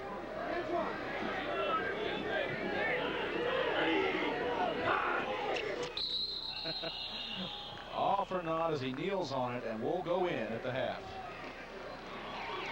That is the official end of the first half. 24-9. Liberty leads the Catawba Indians. We're going to be talking with Coach Rutigliano. He's available now with Sean. Sean? All right, Mike Ray, I'm, of course, with head coach Sam Rutigliano, and let me first ask you about the last play or the last offensive play for Catawba. Anything you're going to be overly concerned with the drive, and then, of course, the touchdown as you go into the locker room here at halftime? Well, I think the thing that we have to be concerned about is that, we just can't have penalties, and we can't make mental errors. Right now, they've changed their strategy a little bit, Catawba, where they're running now an option game, which we, basically is unexpected for us, but it's really not unexpected. It's something that, we see all year long. So going to the half right now and making an adjustment on the quarterback and the fullback and the option game, and with that kind of offense, you got to play assignment football. So we let them do a couple of things. I thought that was a great play on 4th down, and you got to give them credit for that. We got to come back now and just take control of the ball. Offensively, is it fair to say that your game plan is working? A couple of big plays, but at least the running game looked pretty sharp, too, at the opening of the game. Yeah, right now our biggest concern is both Lawrence Worthington, number 32, and Butch Jennings, number 45. I don't think he'll be able to go to second half, so you may look for Jerry Fowle at fullback for the second half. Coach, I appreciate your time, and we'll keep our eye open for that. Thank you. Good luck. Thank you. All right, back upstairs. News to Dr. Falwell. It's halftime in Lynchburg. We'll take a break and come back with all the halftime activities. Hope you'll stay with us. Halftime activities continuing here in Lynchburg, Virginia. The Spirit of the Mountain, Liberty's marching band performing. Liberty on top 24-9 over Catawba, and we had quite a few highlights from the first half. We'll go right to them and let you take a look at the highlights. The Flames, of course, got on the board first and did it extremely well. Number 86 for the Flames, William Allen, the senior from Richmond, Virginia, will catch the pass from Childs. This is a great pass. Childs rolls out to his right and just lofts one up in the air. Look at this. Off 1 foot, he threw that. Allen's wide open in the end zone. The Flames not only did it in the air, but they moved the ball well on the ground, and Butch Jennings got his first touchdown of the year. Butch Jennings has been the workhorse for the Flames in the first half and got a well-deserved touchdown that wide open run. And the Flames would score again to extend their lead right at the goal line, moving inside the 5-yard line, and this time Worthington dives over the top. Well, I'll tell you, he got a lot of hang time on that one for the 6 points. And then the big pass play, Kevin Brown hits Jeff Cochran in the end zone to give Catawba 9 points here in the first half, and it's 24-9. Liberty leads the Indians. We'll take a look at the halftime statistics and let you know how the teams did when you roll out all the numbers, and Liberty certainly doing a good job moving the ball in the air and doubling the offense of Catawba. Well, I'll tell you, in the air, it's just incredible. 164 yards passing. They've not even thrown that much. It's only 19 for Catawba, doubling the first downs. Rushing yards, slight edge to Catawba, and I think the Flames would have liked to have had more rushing yards on the board. Meanwhile, total yards doubling that. Penalties, Flames have been hurt by penalties. That directly led to Catawba's touchdown earlier. No turnovers at all, which is a surprise. Time of possession definitely favors the Flames. Well, turnovers, as we mentioned, have been a problem for Catawba this year, but they certainly have done a good job in not turning it over here. And the Flames forced 5 turnovers last Saturday against Southwest Missouri State, which contributed to the win. So those are the halftime statistics of our contest here as the marching band leaves the field. You'll want to stay with us because, we, of course, have a full half ahead, but we're also going to try to get a conversation, an interview with J.D. Hagelin, the head coach for Catawba, find out what he talked with his team about at halftime and how he is preparing them to meet the challenge here in the second half. I think if I was Coach Hagelin, I'd feel pretty good about the first half. Oh, I think he's got to feel more than pretty good. I mean, yeah, he's down, 24-9. But he has done a good job, and they're still within striking distance. Yeah, it's 15 points, but believe me, in college football, 15 points is absolutely nothing. That's 2 plays and some extra points is what it is. So he's certainly within striking distance. I think that he's very pleased with what his team's done so far. I'm very happy with where they are. If there's room for improvement, I definitely think it's in the defense. Their defense has been very lackluster thus far. They're not putting enough pressure on Childs, and they're not even putting a dent in stopping Worthington and Jennings. But you know, Mike, as we heard at the end of the half from Coach Sam Rutigliano, Worthington and Jennings probably will not play the second half. Jerry Fowle will be starting tailback. That's what we heard. Well, we know they were banged up a little bit. We'll try and figure out what caused all of that and try to get an official story on it. As I understand it, Sean Holliday is standing by now with the head coach for Catawba, J.D. Haglund. Let's go down to the field. Sean? Sean Holliday back down here with J.D. Haglund, head coach of Catawba. Your team down here at halftime, but how do you assess your first half performance? I'm real pleased with the way our team's played. You know, we're playing with a lot of adversity right now. We had 31 kids on the injury reserve list this past week, and our kids have really come out. They're excited and playing with a lot of enthusiasm, and we're not making mistakes, and I'm real proud of them right at this point. And of course, we got 30 more minutes of football to play. Let me ask you about T.O. Wilson. He went out, of course, with the injury in the first half. Are you expecting him to come back? Not at this point. He has a sprained arch, and so right now we don't think he is. Andre Broadway is filling in for him, and he's doing a great job. Coach, I appreciate your time. Good luck in the second half. Thank you very much. Let's go back upstairs. Okay, Sean, just a few minutes away from kickoff of the second half. We'll take a timeout and come back to Lynchburg in a moment. Under the lights at Liberty Stadium, Lynchburg, Virginia, ready to kick off the second half with Liberty leading Catawba by 15 points. Daniel Whitehead, number 14, has it teed up at the 35-yard line with Marcus Bell and Ricky Williams waiting back at the goal line. Williams will take it. 10-yard line, 15, has a hole, 20, and goes down at the 26-yard line. Tackled by number 42 for the Flames, Sam Patton. Well, I'll tell you, Williams is an impressive kick returner. This is what Catawba has done on their opportunities with the ball. Started at the 13-yard line, had to punt again, got a field goal after good field position, and then the touchdown, a good drive for them there, 75 yards. And Catawba will try to move it again here to start off the second half on offense. And the quarterback is Kevin Brown, number 7. He had a good first half. 4 of 10 passing. He's going to lateral it back. Broadway is knocked out of bounds at about or actually knocked to the ground at about the 25-yard line. Brown was 4 of 10 passing for 9 yards. Broadway there had 5 carries for 45 yards in the first half, and he picks up about a yard to open up the second half. Well, Brown gets tackled. Look at he's tackled. He just shot puts this over there for the pitch. His back takes a tremendous hit, but I'll tell you, it was just amazing that he was able to get out there to Broadway. David Long made the tackle. Going to be second down. Kevin Brown had that touchdown pass in the first half, and he's going to go back to the air again. He's looking to number 1, J.R. Gibson, but there are 4 blue jerseys within them. It's incomplete.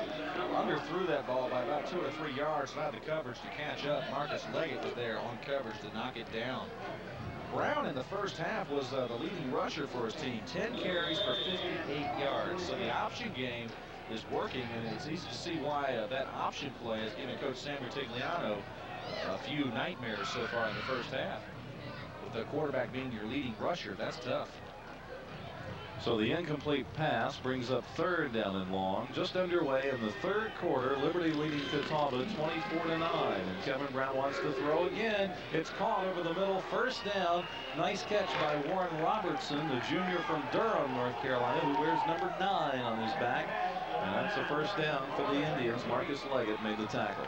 Well, I'll tell you, that was indeed a great catch. Marcus Leggett leveled him as soon as the ball got to Robertson. But Brown almost gets tackled here. Good defensive play. Threads the needle. Boom. Look at that hit by Leggett. I mean, he does level it. But Robertson hangs on to the football, and it's a first down. The drive continues as Catawba picks up from where they left off in the first half. Robertson split out to the far side of the field. Eye backfield behind Brown. The handoff to the first man through is Broadway. And he's hit immediately. No running room at all. Flames getting some help from 43 Jeremy Drake on the tackle. Well, you can tell the Flames have made some adjustments at halftime, Mike, because that's the play that was the big running play for Catawba in the first half. A little handoff to the fullback off tackle on the option, and that went for 22 yards the first time they ran it. That time it goes for negative yardage. Second down, a long 10. Broadway again, he's hit right at the line of scrimmage. David Long, number 41, and number 43 in there again, Jeremy Drake. Ouch. That hurt me up here in the booth. I mean, that's a linebacker plugging a hole and hitting hard. Here's a look at that linebacker core. And 41, of course, is David Long. And Kevin Cochran, number 56. Sam Patton is a defensive end who's in there. And good, strong linebacking core that's developed over the last couple of games. 3rd down and 10 now for Brown. He wants to go long. Open is Gibson, but he underthrows the intended receiver. And again, Marcus Leggett is there to break it up. Boy, Leggett just got a hand on that ball as the ball was underthrown. Had it been thrown out there a few yards and led his receiver a little bit, that might have gone all the way. And we have an injured Flame down trying to be helped off the field. Oh, boy. Has plenty of time, has time to set up, but just not able to put enough juice on the football. Underthrows him, and Marcus Leggett gets a hand on it.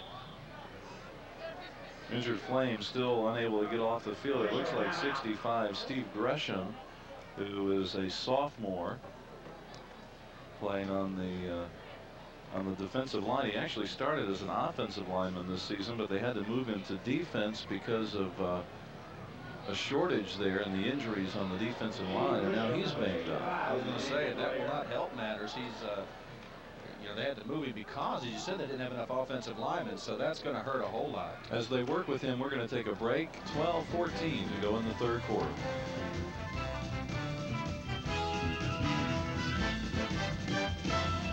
Let's go down to Sean Holliday. Sean? Mike, in the midst of the injury to Gresham, we've got an update on the other 3 injured Flames. First of all, Changa Cooper. He is probably not going to return. He has what they call a significant strain of his left knee. Also, Bush Jennings with a mild left hamstring pull. He might be back. And then Lawrence Worthington with an AC shoulder separation on his right shoulder. He is doubtful for the remainder of this game. And we'll let you know about Gresham as soon as we find out. So the injuries continue for the Flames. Norton's punt taken by Jones. 40-yard line, gets a nice block. He may go all the way. Touchdown, Bobby Jones. Big play for the junior from Rustburg. His longest return this year was 12 yards, and this one he takes all the way in for the touchdown. Well, I'll tell you, he got that ball, had some running room. He just picked up some beautiful blocks right around the 20-yard line to send him in. Team effort on that touchdown. Here you see running for the sideline. He's going to cut it inside here in a second because he thinks he has nowhere to go. And watch this block he picks up. Right there. Boom. That springs him. And we're off to the races in 6 points. Great return and run back for Bobby Jones.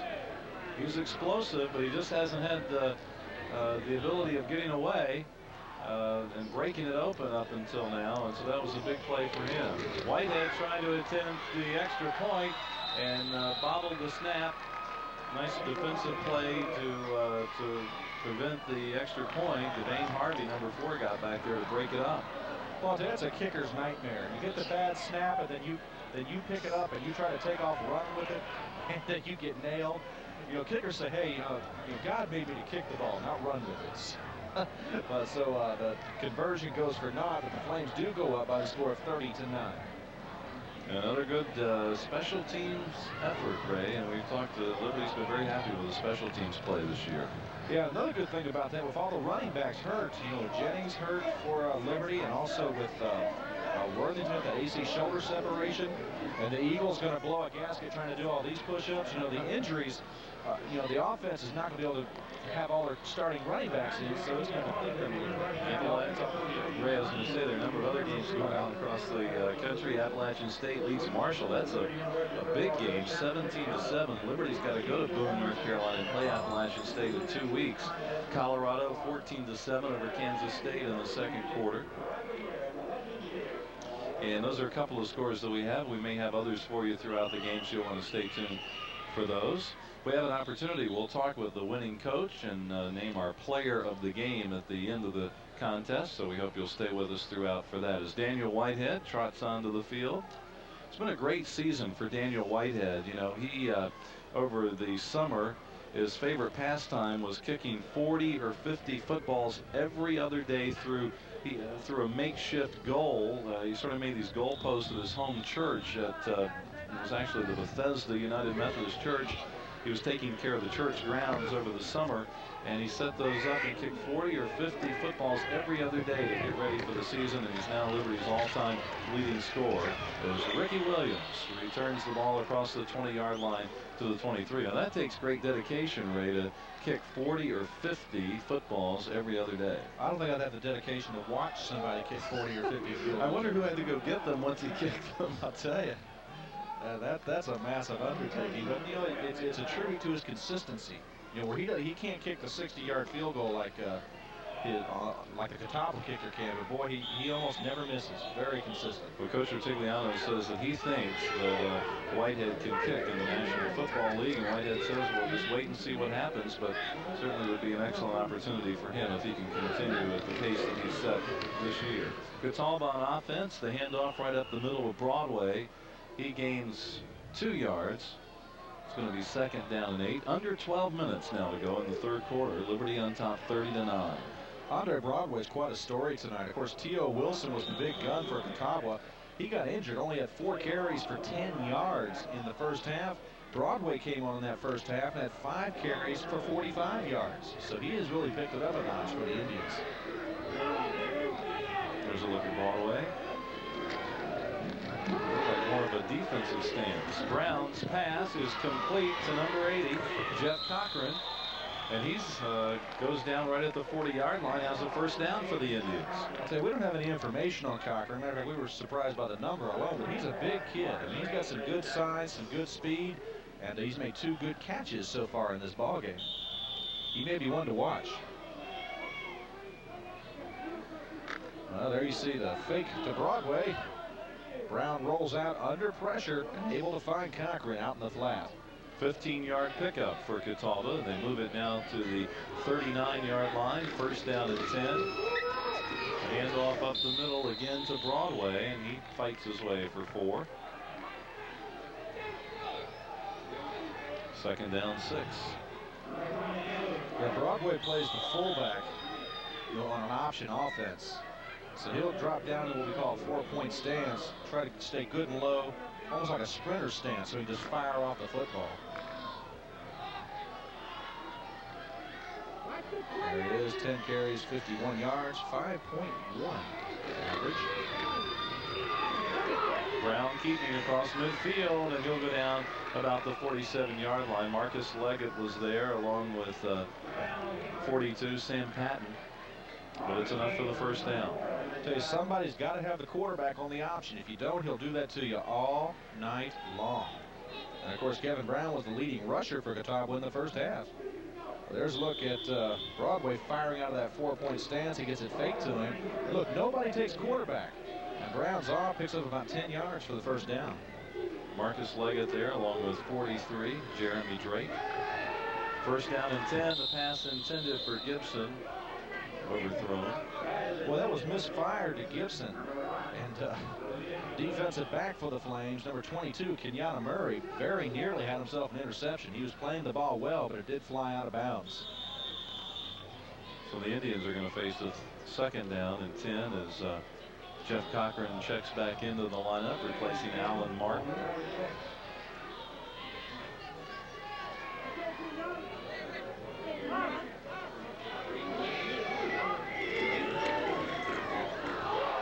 The pitch gets away from Williams. He recovers it at the 37-yard line, but Leggett is there to crush him along with David Long.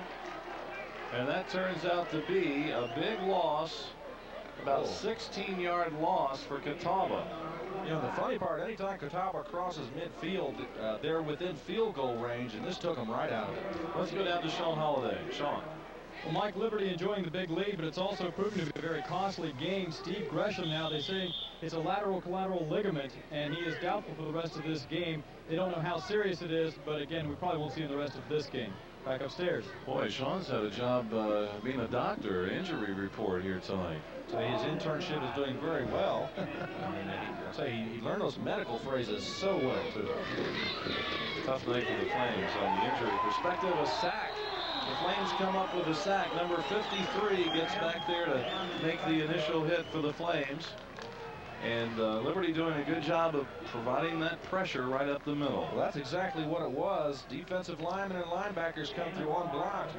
Brown has no time to do anything with the football except go straight down to the turf as Manson Clark drives him down.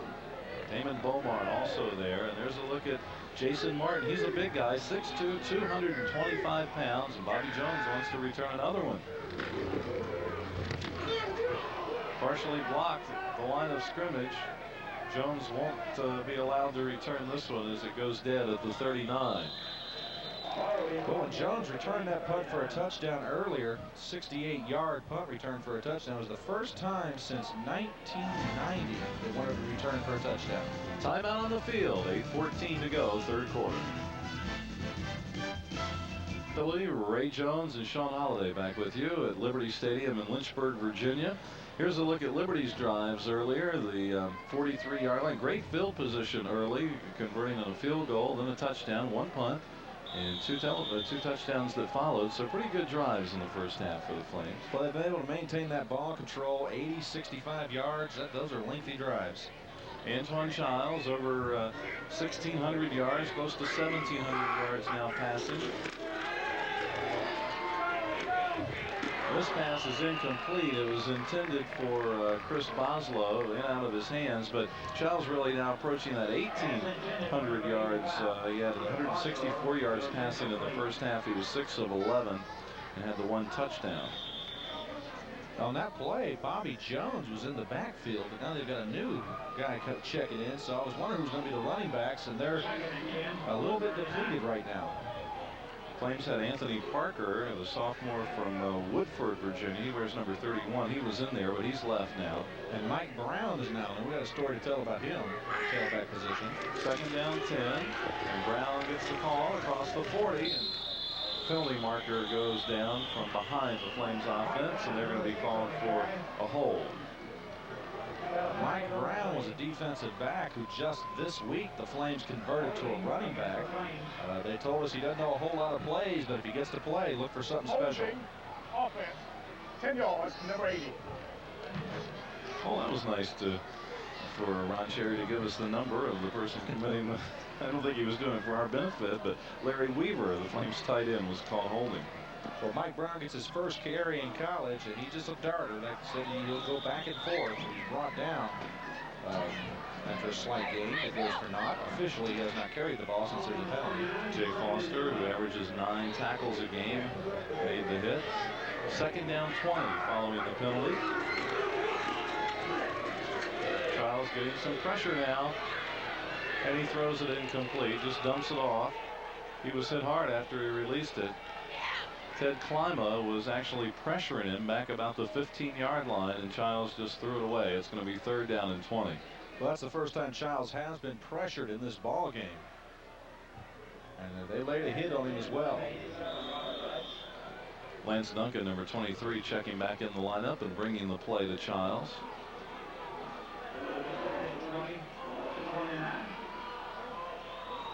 .7:54 to go in the third quarter. Liberty leads 30-9 over the Catawba College Indians out of Salisbury, North Carolina. Good protection. Childs' pass is tipped incomplete. It was tipped by number 8, Kevin Wilburn, and the Flames are going to have to punt. Childs had that one a little low, threw right into coverage, and it's tipped away. And it looks like the loss of 2 starting running backs takes its toll on the Flames offense. Colvard hasn't had to punt very much in the contest. I hit a 43-yard punt in the first half.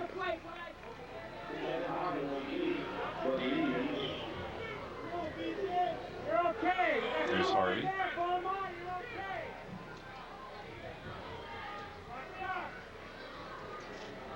Catawba was showing a blitz, wanting to block it, and they backed off. Setting up the return.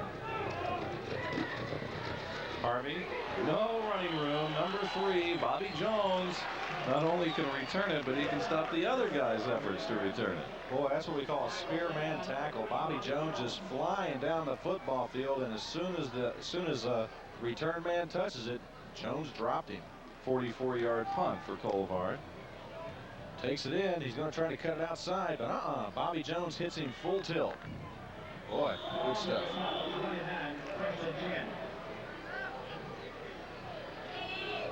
Catawba with that I backfield likes to run the option here tonight. Omar Parks, though, number 12, has checked in at quarterback. This is the first time we've seen him tonight. He's a freshman from Atlanta, Georgia. He's hit behind the line.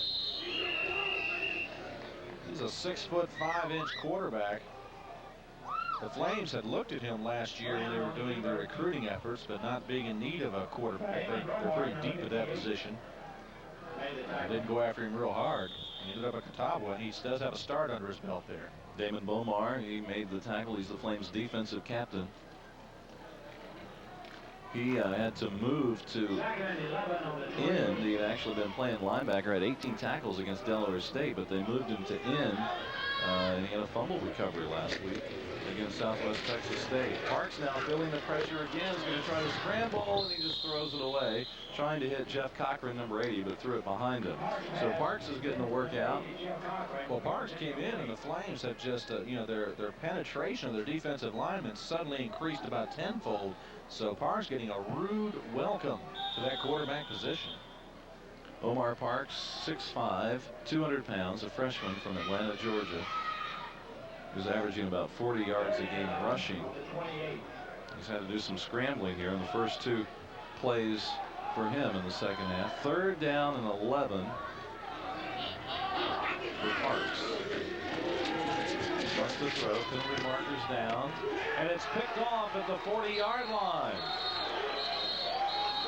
There is a penalty marker down. We'll have to wait and see what the penalty is on, but that's number 22, Kenyatta Murray, the interception king.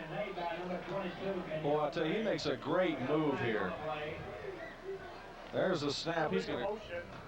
On the offense, penalty is refused, first down. So the interception stands. Murray's going to cut right in front of this receiver and take the ball away.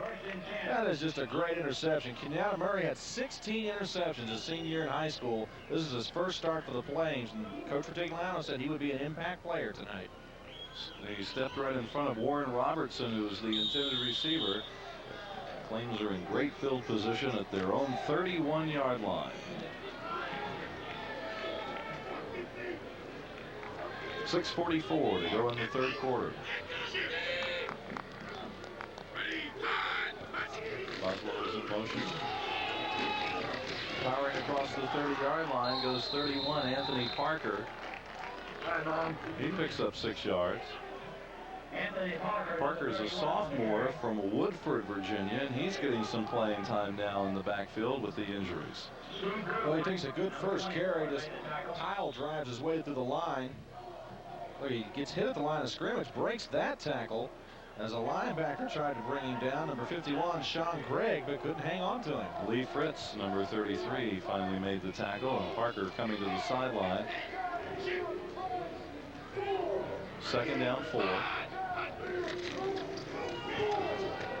The handoff, Mike Brown. Brown up to about the 32, actually the 22-yard line, close to a first down. I'll tell you, Mike Brown listed at 190 pounds, but standing next to those huge offensive linemen, he just looks tiny.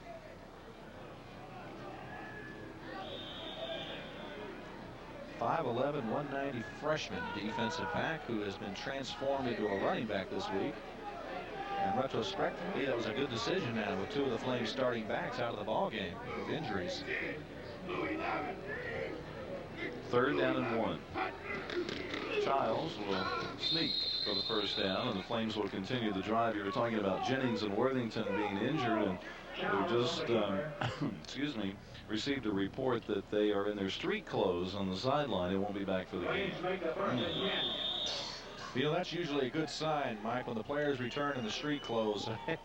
You could pretty much say they're not coming back for this ball game. Of course, Jennings, he had a hamstring injury, and once again he's got another one, so it's probably just aggravated an existing injury.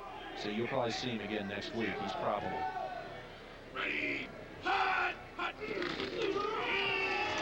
Brown, 15, and pulls a couple of white jerseys with him out of bounds. Number 49, Jay Foster, a sophomore linebacker, helped bring him down.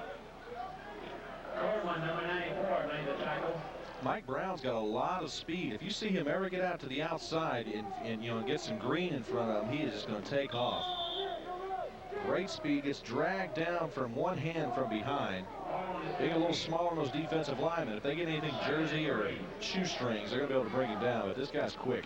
Marcus Bell, number 28, also there. Second down, 3. Motion. Brown still on his feet. He gets to the 9-yard line. Looks like he has the first down. Picks up 4. So the Yeoman's work goes to Brown now. Not much here in this hole. He gets hit at the line, able to drive his way out to the 9-yard line.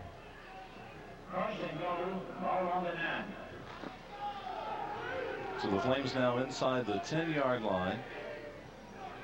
Under 4 minutes to go in the third quarter. Flames trying to extend the lead, on top now by 21. Brown, the 5-yard line, gets to the outside, touchdown. Mike Brown's first college touchdown. The freshman from Winston-Salem, North Carolina, makes it 36-9. And that was really a nice run. He started out to the right and darted left, back right, and back left. And they call him a darter, and that is so true. Look at him, he picks up speed. He fakes one way, goes the other, fakes again, takes that one off. Now it's head for the corner and get that touchdown. Good foot movement. Daniel Whitehead back in for the extra point. Lance Duncan, number 23, will hold. And you'll remember on the last extra point attempt, Lance Duncan had trouble holding it.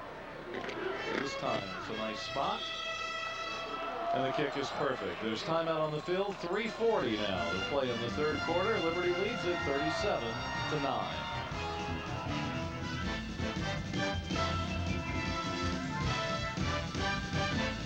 Let's look again at the Liberty score to extend the lead to 37-9. And there's a look at number 6, Mike Brown, who takes it in from 6 yards out. He gets some nice blocking, but he makes a hole for himself on the outside. Well, he moves so well. He's got happy feet. I mean, those feet are just flying everywhere, making the cuts. I really like the way he runs. Let's go to Sean Holliday. Sean?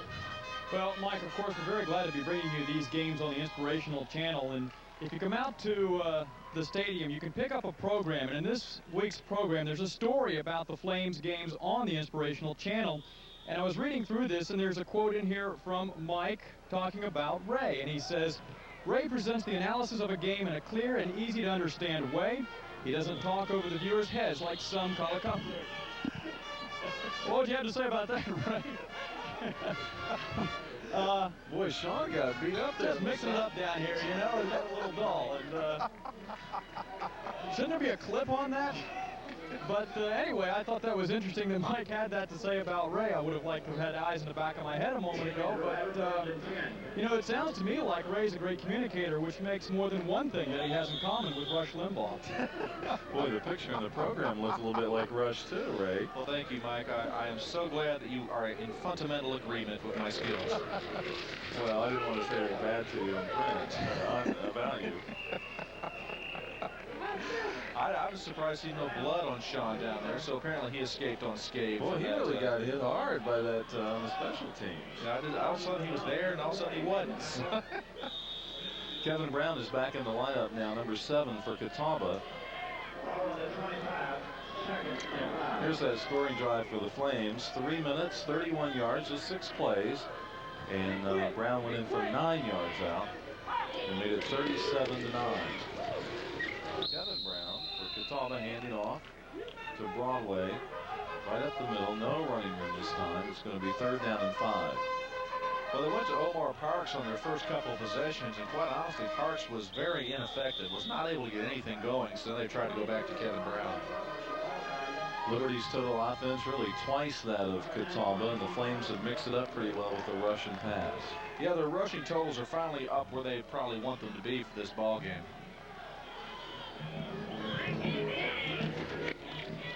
Brown wants to throw. It's complete to Cochran. He's right at that first down marker. Boy, Jeff Cochran has turned out to be the #1 receiver, I think, for Catawba in this football game. He paid for that one, took quite a shot coming across the middle, but he's a good-sized kid. He can handle it. Play action pass out to Cochran.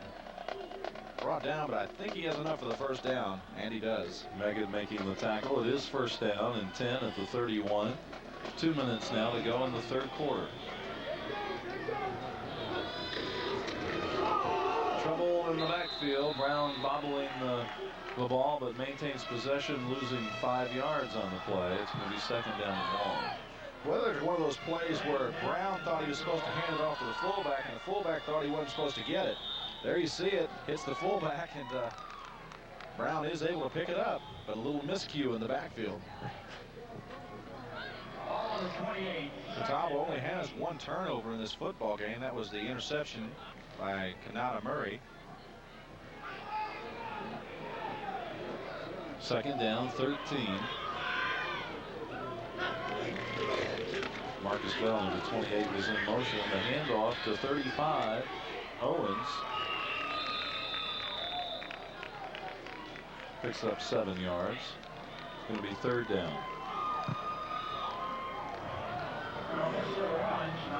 Patricio Owens takes this handoff, and he's just got a huge hole. Nothing fancy here, just go right through it. And he actually gets into the secondary of the Flames before he's brought down. And then just barely by an ankle tackle. Catawba 4 of 10 on third down conversions, and they face the third down and 4. Back at the line of scrimmage, incomplete. Almost intercepted. Number 43 for Liberty, Jeremy Drake, almost came up with it. Oh, no doubt about it. Drake had grand illusions of grabbing that one. Let's see who gets the block. Yeah, it's going to be big 98 for the Flames. Chad Labor, defensive lineman, 6'1", 247 from Berwick, Pennsylvania. Norton to punt. Freeman now will return it.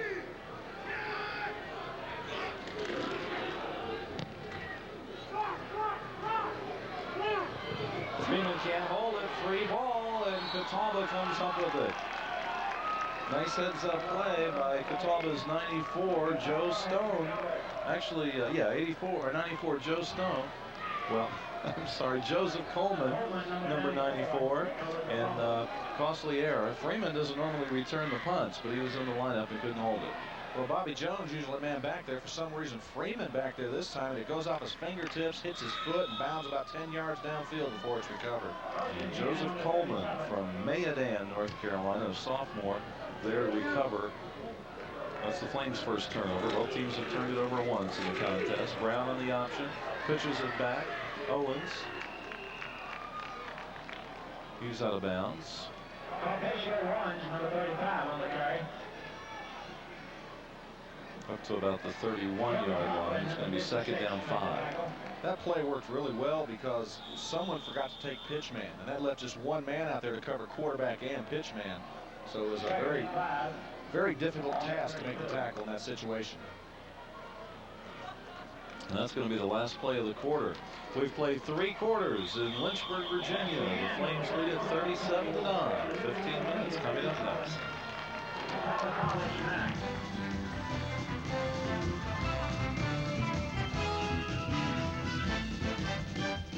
Liberty 37-9 over Catawba. Glad to have you from press box view. We move into the fourth quarter, and Liberty certainly has done a good job moving the ball and coming up with the points here in the first 45 minutes of the game, and they'll try to maintain that here in the final 15. There's a view from the end zone from behind the Liberty defense. Here's how the game has gone. Liberty scored 10 points in the first quarter, 2 touchdowns in the second quarter, and then 13 points here. Catawba got all 9 of theirs in the second quarter.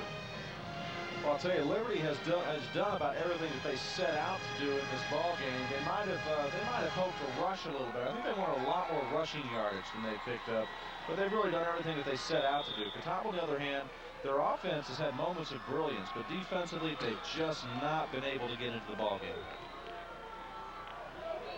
And there's the man who's really been most of the offense tonight, Kevin Brown.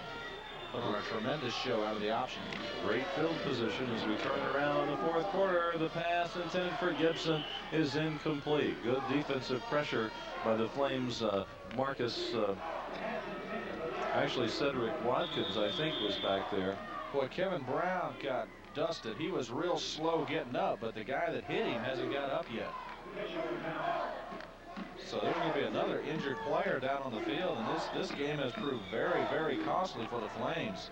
We believe it is Cedric Watkins who is down. No, it is not. Excuse me. That's going to be number 42 for the Flames, Sam Patton. Patton's a junior from Dallas, and he's been playing along that line tonight. And he does go off the field under his own power. That's always a real good sign. Adam Makaya, number 97, went into the lineup for him. He's a junior from Littleton, Colorado. 97, Adam Makaya. It's going to be 3rd down and 5 now for the Indians. Brown changing the play. Wants to run the option. The pitch back to Owen. Leggett is there to knock him down for a 2-yard loss. It's going to be 4th and long. Nice recovery by Leggett. He came flying upfield, had reversed direction a little bit to make that tackle. Once again, it's the option play. This has been effective. A little quicker pitch than Brown usually makes.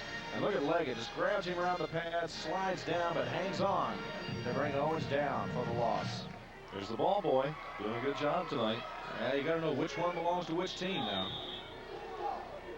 Oh, he's been called. Well, it's a field goal opportunity for Jason Norton. This is going to be a 51-yard attempt. Now, remember, he has a 52-yard field goal, and he's 3 of 3, went over 50 yards. This one hits the goal post and it's no good. Boy, that breaks a great streak for him. Tell you what, that ball was never more than 15 feet high. That was the line drive. It was no higher than that pyramid right there. They could have blocked it. Well, not if they're going to fall down like that. They never asked you to be on top of the pyramid, did they, Ray? No.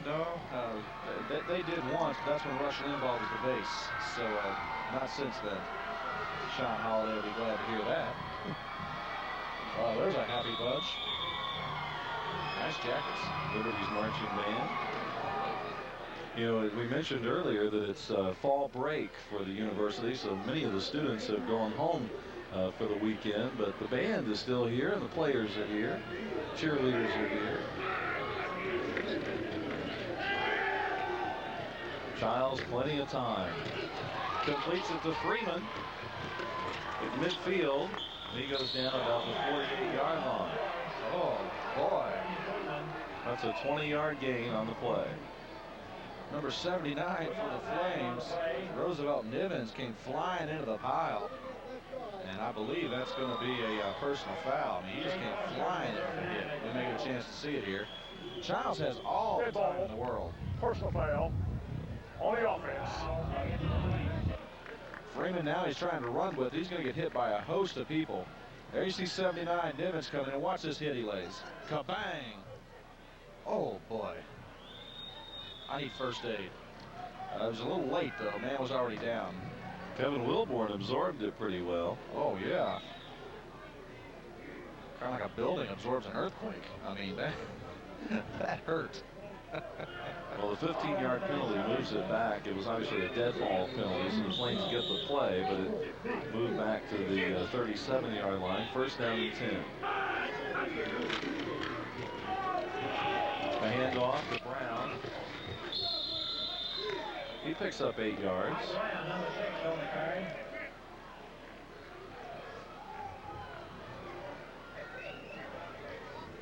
There's a look at Mike Brown getting his first action as a running back in a Flames uniform.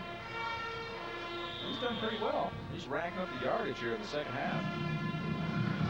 13 minutes now to go in the game. Liberty leads the Catawba Indians 37-9. The Flames, of course, have to play Central Florida here next Saturday night.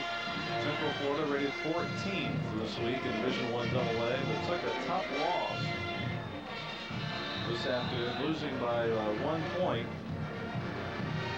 And so that's going to set up a big game for the Flames. The Flames know they must come up with that victory next Saturday to have any opportunity at a playoff situation. But Central Florida losing to Troy State today, 39-38. And Troy State has always had a tough Division I AA program. Well, Coach Tigliano said that he was going to subscribe to the Oakland Raiders philosophy, just win. He wanted to win 2 in a row. He feels that's important. He felt they needed to win tonight and they need to win next week. First down and 10. Duncan in motion to the far side of the field. Brown gets the call. He goes out of bounds at the 43, and I think I heard John Peter Kuski, the Flames assistant coach, saying, turn it up inside. Let's go down to Sean. Sean? All right, Mike, checker behind me. As far as Patton is concerned, he's got a right lower leg contusion. They're icing him up right now. They're going to test him out later, but he probably won't be back the rest of this game, just as a precaution, but he should be fine. Back upstairs. All right, thank you, Mike, or Sean, I should say. And how about your injuries? And there's a look at number 42. Sam Patton from Dallas, Texas. Brown across the 40-yard line. He bursts to about the 35 and has the Liberty first down. I'll tell you, Mike Brown, it seems like everything he runs is going to end up outside. I've noticed that. You could be running him over the center. He'll end up outside by the time it's said and done. Just quick speed, accelerates quickly. Little dive play, just trying to get the first down. He gets a little more than he needed. Small enough to squeeze through those tight holes. Flames looking to win their second game in a row and improve to 3-4 on the year. Catawba 1-6 coming into the contest, and there's a look at Catawba's head coach.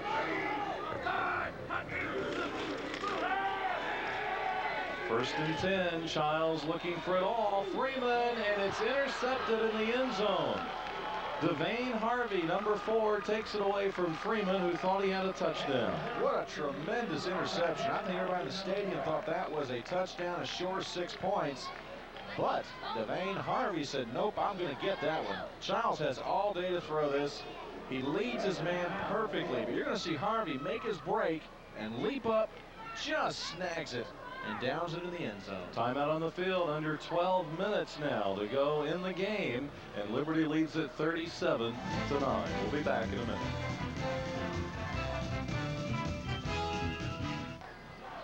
A couple of fans playing well. They're actually looks like little small players out there still wearing their uniforms. Must be a must have a big game this afternoon. Yeah, youth football team here, playing their own game up on the hill. It's hard to run up that hill. I'll tell you. I don't know who's going up or down. Omar Parks, number 12, back in at quarterback. They're going to give him another shot. He's going to run with it. He's hit by 43 Jeremy Drake as he crossed the 25-yard line. Boy, it looked like it was just a simple quarterback draw, but something didn't look right with that at all. Something just broke down somewhere. Here's Parks in his first try, 0 for 3. He drops back, and then something just doesn't look right. I don't know what it is, but tries to run it, picks up some decent yardage before he is brought down by number 43, Jeremy Drake. Actually gained 6 on the play, so second down 4. Pitching back, Williams, and Jones is there. Takes him down at the 20-yard line. So Bobby Jones is getting some playing time on the defense. Well, Bobby Jones just has great speed, and he utilizes that. He is very, very tough to stop. Junior from locally here, Rustburg, Virginia. There's David Long, the Flames junior linebacker, shaking up a bit. That right arm giving him a few problems. Long averaging about 8 tackles a game. Jacksonville, Florida. There's a look at David Long. He's been a big part of this Flames linebacking core, but it seems like when it rains it pours, and Mike Cargill on the right certainly been busy helping the players off the field tonight. I'll tell you, there have been a lot of injuries on both sides of the ball. These two teams could be decimated going into next week's games. Third down and 10 for the Indians at their own 20-yard line. Parks wants to keep it. He's hit hard right at the 23-yard line. Meggett saw him trying to break to the outside, and he came in from his free safety position to make the tackle, and it's a punting situation now for the Indians. Well, I'll tell you, Leggett very nearly came up with that football. Let's see if he does. He thought he did. Parks once again to try that little quarterback draw, headed outside. Leggett comes up to make the hit, and nope, he's down first. But that is a good strip job. I was convinced. There's a look at one of the 4 freshman quarterbacks for Catawba, Omar Parks. Norton in the lineup to punt. Bobby Jones waiting back at about the 35-yard line.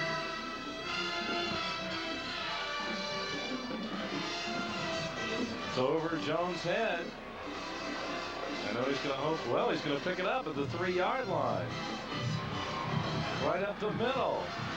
He brings it across the 20 to the 22. So he elected not to let it go into the end zone for fear it might just roll dead at the 1, and he returns it back to the 22. Nice punt again by Norton. Very nice punt. Just simply outkicked the coverage. I think this is a good decision. That ball was going to die, but I didn't think he was going to get too much out of it. Jones is an exciting runner. I mean, he makes something out of absolutely nothing. Jumping over people, cutting to the side. Finally, he's brought down outside the 20 by number 31, David Hale.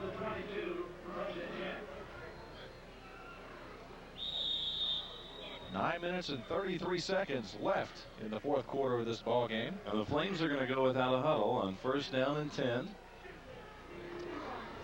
Antoine Childs still at quarterback. Wants to throw. Finds Freeman at the 26, but it's ruled incomplete. Incomplete. The line judge said he bobbled it. He actually hit the ground first, so it's going to be 2nd and 10. Well, Childs underthrew him a little bit. Childs, the whole intent of that play was to make everybody go deep, and it worked very, very well. 2 men streaking down towards the end zone. Then he dumps it off to the flat, but he was a little short with it. There's a look at Mark Brady, number 72, in a tired offensive lineman group there.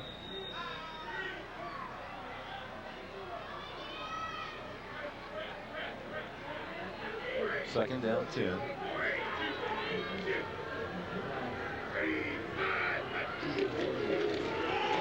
Charles handing off. No running room though for Parker. I think it was wrapped up right there at the ankles and couldn't go anywhere. Let's take a look at a couple of scores from across the country coming your way. Marshall trailing Appalachian State by 10 with 5 minutes to play, and that's a big game in the Southern Conference and really in the top 20 of Division I AA. And Appalachian State, who the Flames will play 2 weeks from tonight in Boone, North Carolina, is rolling and doing very well this year. A good defensive team, obviously, to stop Marshall, which has been averaging around 40 points a game this season. And Marshall, you know, has been right there with the top teams in the country over the past 3 years. This pass incomplete. It's going to bring up 4th down. Well, the Flames will be forced to punt it away as that pass was incomplete to Robert Butts, number 87, trying to go down the sideline. This will give Catawba a pretty decent field position. Eric Colvard will have to punt inside his own 10-yard line. Colvard, a junior from Tennessee. Way in the distance is Devane Harvey.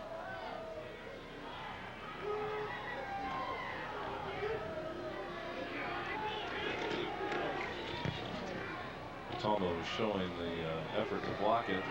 Gets a Catawba bounce.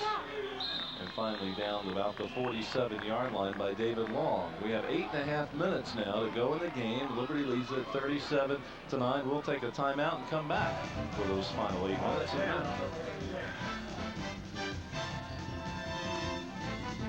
Mike Tilley and Ray Jones up top in the comfortable press box. Sean Holliday roaming the sideline. Let's go to Sean.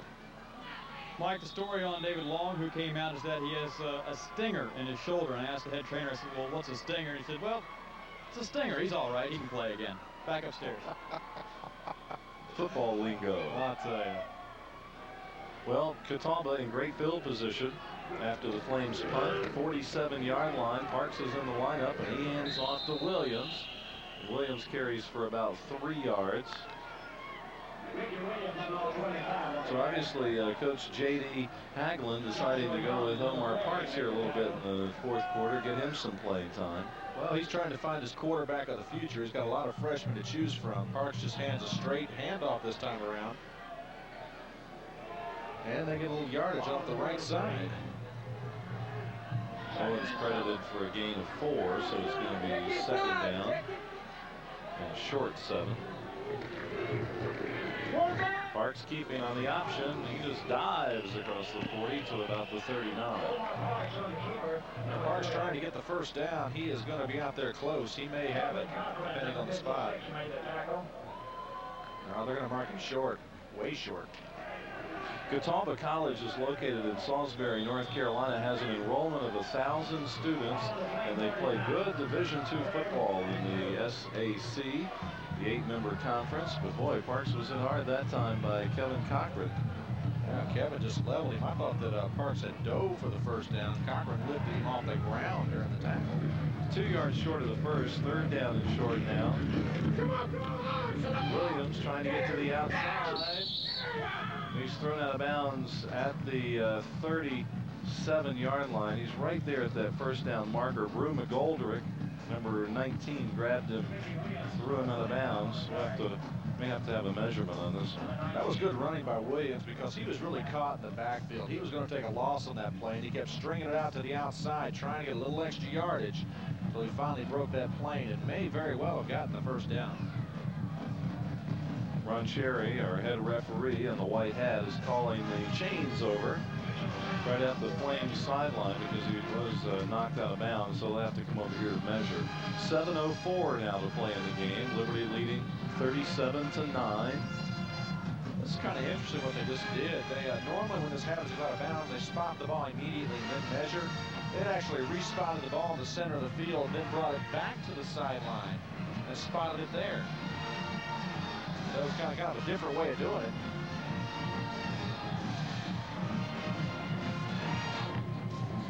Well, I'll tell you, it's a happy band over on the other side of the field.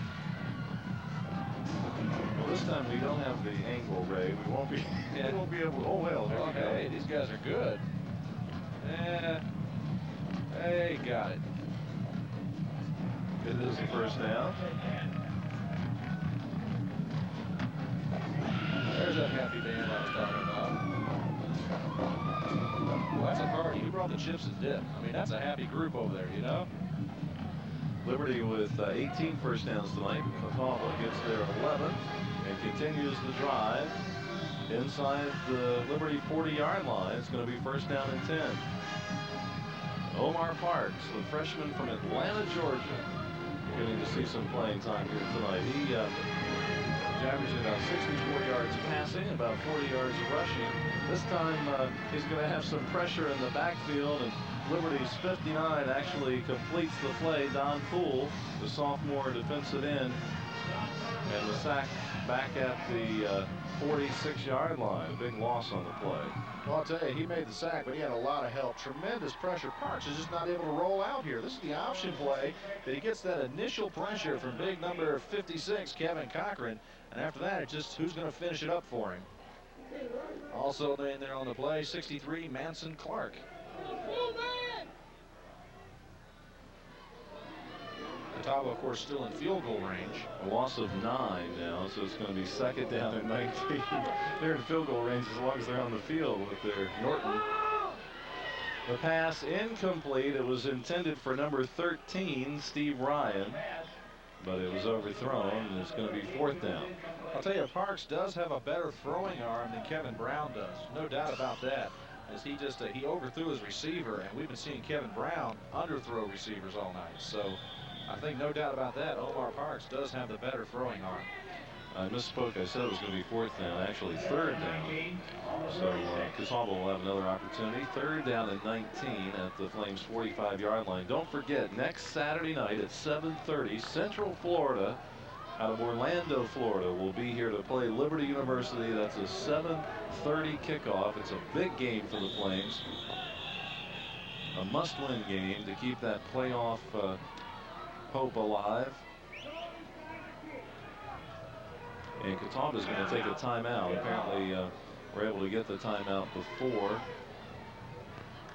the time clock ran down. 6 minutes and 11 seconds now. And we're going to take a break as well, with Liberty leading 37-9. Liberty University cheerleaders performing here, with Liberty leading 37-9 over Catawba back at Lynchburg, Virginia. Catawba took that timeout because they did not like what they saw, and the play clock was actually running down on them, and now they get set for a 3rd down and 19.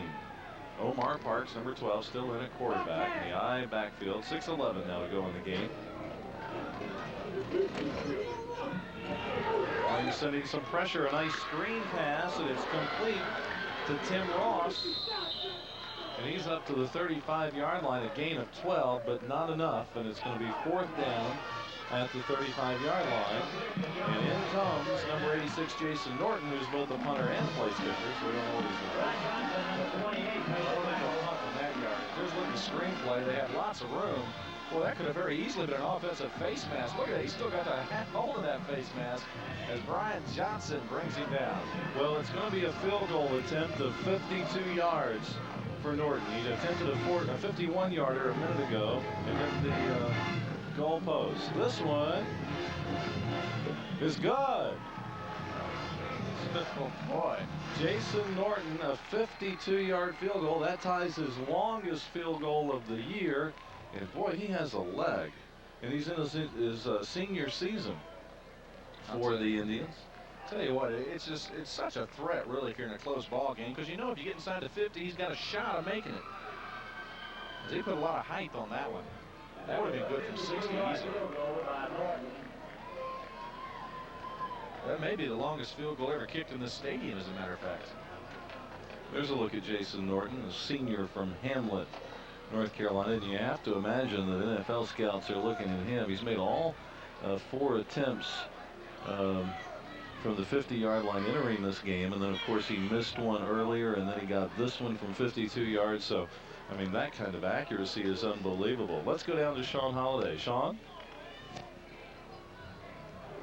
Mike, Ray, you might notice that the Flames have that JB on the back of their helmets, the initials JB. That's, of course, for Jason Brown, who's never played for Liberty, but he was going to play for the Flames. He was a defensive back that went to Lynchburg Christian Academy, and he ended up getting liver cancer, was diagnosed with liver cancer in August, and, of course, was unable to play. But nonetheless, Liberty, a nice tribute to him. Thank you, Sean, indeed. Kickoff, Bobby Jones was there, and he's just going to let it go into the end zone. The Flames were playing up, anticipating an onside kick of some kind, or at least a low kick. That's what the Catawba Indians did earlier, almost caught the Flames in trouble. There's a look at the scoring drive, 23 yards moving the ball, and then Norton hits that 52-yard field goal. Great job for the senior from Hamlet, North Carolina. He's a big guy, as we told you, 6'2", 225 pounds. Now that's a linebacker, not a kicker. Well, he wears number 86, which is kind of like a tight end number, so he's big enough to be a blocking tight end. Flames are going to go with the new quarterback, Ben Anderson, who's a freshman from South Carolina, and he's seen some playing time here. He was an all-state high school football and basketball player in South Carolina. He ends it off to Brown, who has no running room at all. May have lost a yard on the play, but Ben Anderson coming in, he played in 2 games this year. He's 2 of 10 passing, had 1 interception. But there's Brown who got the call. Well, Brown, what you saw that time, it's kind of a feast or famine effect with Mike Brown. He darts around, and sometimes you're going to get a big gain, but sometimes he has a gain, bounces off, and takes the loss. So it's kind of a feast or famine when you got who's a real darter like he is.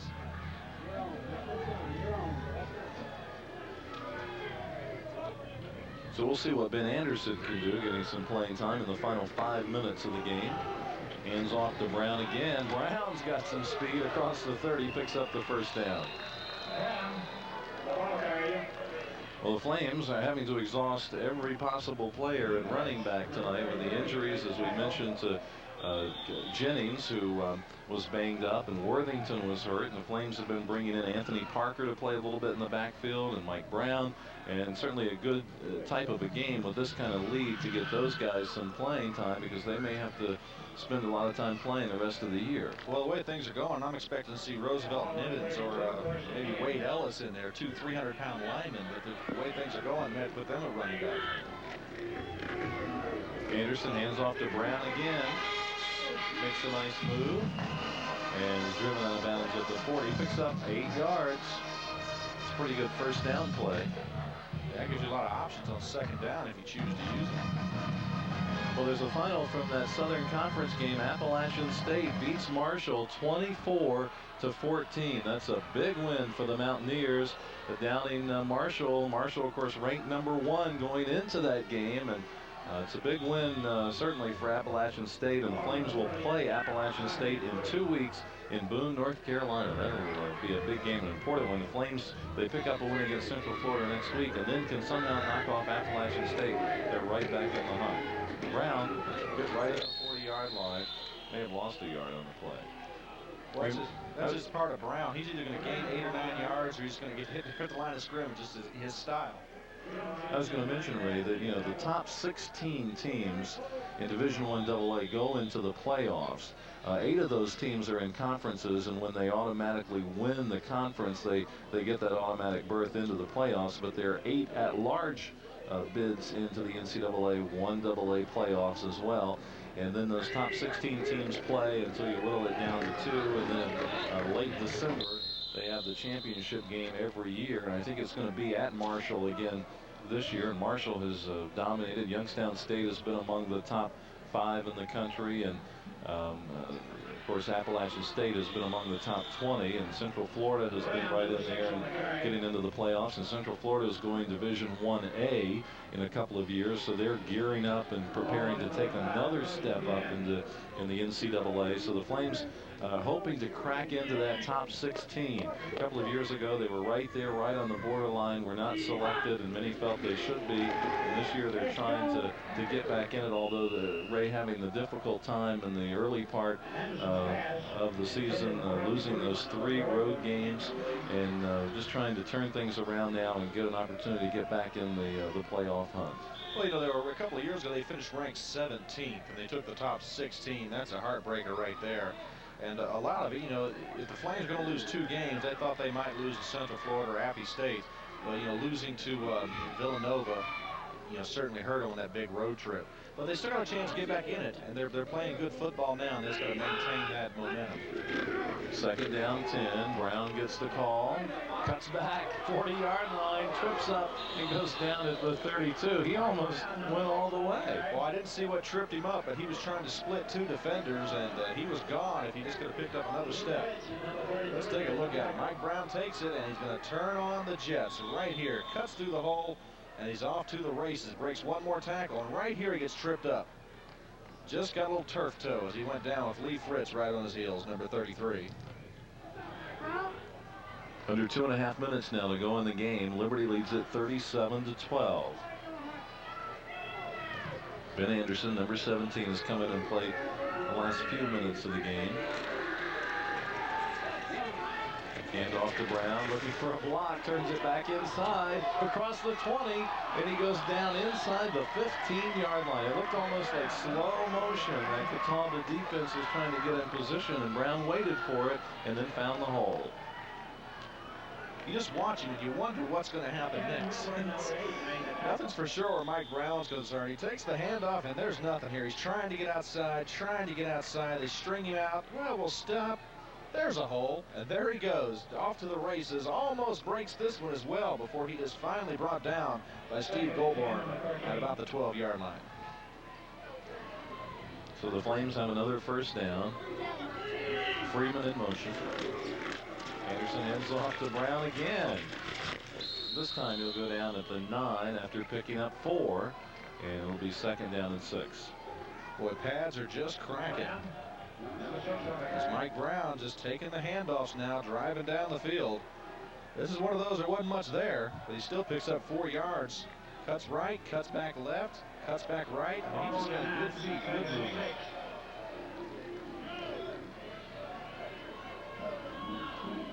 Inside the 10-yard line, second down, 6. Brown. Not much running room this time. Does pick up a couple of yards. It's going to be third down and 2, and the clock continues to run under a minute now to go in the game. Ted Klima, number 91, the junior from Virginia Beach, was in there on the stop. Well, the Flames will probably get one more play out of this game, then it's history. I think they'll give it to Brown. I would say that's a good bet. Not that I would bet against you on that. Well, Brown's in the backfield along with Anthony Parker. Maybe a kneel play. Uh-oh. Brown can't hold it. He runs right into his quarterback, and there's no running room this time. Goes down at the 15, and that may very well be the last play of the game. Number 6 on the carry. Boy, I got to straighten the helmet, knock some grass off of you, and play on artificial turf, too. A little shaken up there, too. Boy, you tell you got hit hard by a bunch of people. That's going to do it.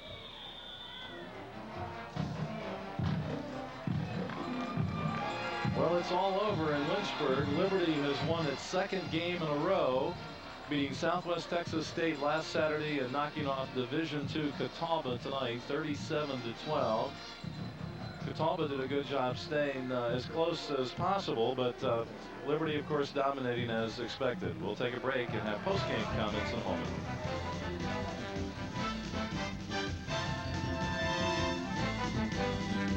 Back in Lynchburg, Virginia, Liberty knocks off Catawba 37-12. A big win for the Flames from a morale standpoint, probably more than beating Catawba, which is a Division II team. Everyone anticipated that Liberty would win the contest rate, but it's a good a builder as far as the motivation goes and helping continue with the winning feelings. And you know, the only problem may very well be the injuries that occurred to the Flames tonight. Well, I think it's a real possibility. The Flames, of course, had several, well, more than several, probably 4 or 5 guys go down. We don't know how serious most of those are. Worthington seems the most serious with a separated shoulder. We had a knee injury to Grisham, and then, of course, the hamstring pull of Jennings, so that could prove very serious in the long run. But on the good side, the Flames do win their second ball game in a row. As Coach Tigliano said, you know, the way you stop losing is start winning. And I think they're well on their way to that, having won 2 in a row. And, of course, next week, though, Mike, we can start looking to that one now. Central Florida, that's going to be a big contest. And Liberty has always struggled against the Knights, whether the game has been in Lynchburg or whether it's been at the Orlando facility there. I mean, it's always been a difficult game for the Flames, and it's really a recruiting war because Liberty attracts a number of players from the state of Florida. And, you know, it's always a big game in that regard. Oh, certainly, and it's always a hard-fought contest. The Flames, I'm not sure, they've always had trouble with Central Florida, even when they've been favored to win. So I expect that, you know, who's favored and who's not is going to have very little to do with that contest. I think you're going to see a very hard-hitting, strategic affair, and it's one I'm not going to miss next week. Well, as we mentioned, Central Florida did lose by 1 point today to Troy State, and so they were ranked 14th coming into today's contest. And I would think would remain in the top 20, but will fall a couple of places. And then the other big game in 1AA today, Marshall fell to Appalachian State. There's the band. They look pretty happy. Let's look at some highlights from the contest as Sam Tigliano is signing a few autographs there on the sideline. This was the one where Bobby Jones ran the punt back. I'll tell you, it was a great run with some great blocking. Special teams have been a forte of the Flames, and this was no exception. Just beautiful work all the way around. Jones turns on the speed, and nobody's going to catch him once he gets down that line, sideline. Nice touchdown for Jones. And then this was one where the fullback got to carry it in, I think Brown. Yeah, Mike Brown gets his first collegiate touchdown here in his first game playing running back, and that was a big 6 points for him. Let's go down to Sean Holliday. Sean? Okay, Mike, I'm down here with Sam Tigliano, and Coach, a game that was never really in doubt. You had a few things that you wanted to work on at halftime. Do you feel like you accomplished everything you wanted to going into this game? Well, you know, I think we accomplished the most important objective is we got more than they did, and we won the football game. Now we got a chance next week really to even the score, go 4-4, and we still got an outside chance to make the playoffs. Got a lot of people coming into this game that was hurt. We had 3 players that were suspended. So, you know, we were working on Band-Aids in that fourth quarter. So I got to give a lot of credit to the coaches for putting a game plan together and holding it together. We had a third of our football team not playing tonight. We've lost both backs at the half. So, you know, the coaches did a great job putting it together and winning. You mentioned the injuries. Is that something that you're overly concerned about? You mentioned at halftime you might have to suit up Dr. Falwell. It didn't come to that, but a lot of injuries, and not just to the backs tonight. Well, you know, we had a lot of injuries. Hopefully, you know, we won't know till after the game tomorrow. We'll get a reading on it because next week, you know, for us, it's World War III with Central Florida coming in here. And we got a chance to even it 4-4. So I'll know a lot more about it tonight. But I'll tell you what I'm going to do with Coach Dr. Falwell. He may not have played today. He's going to do a lot of praying for us tonight. Well, that never hurts. And, of course, Bobby Jones, some big plays tonight. We're going to see more of him next week. Yeah, Bobby just, you know, hasn't played football in a couple of years, and tonight he's kind of come out of the bunker. And I think that, you know, once you have a night like he had and you have some big plays, return a punt for a touchdown, I think you're going to see a lot more of Bobby Jones. Finally, taking some time to sign some autographs after the game tonight. How long are you going to enjoy this before you start thinking about next week? Well, I'm going to go home tonight. I'm going to enjoy it, believe me. I've been in this business long enough to know that I'm not going to worry about next week really till Monday morning. So I'm going to enjoy it tonight, enjoy it tomorrow, and look at all the injuries and what's ahead of us on Monday. Coach, as always, I appreciate your time. Good luck next week. Thank you very much. Mike, Ray?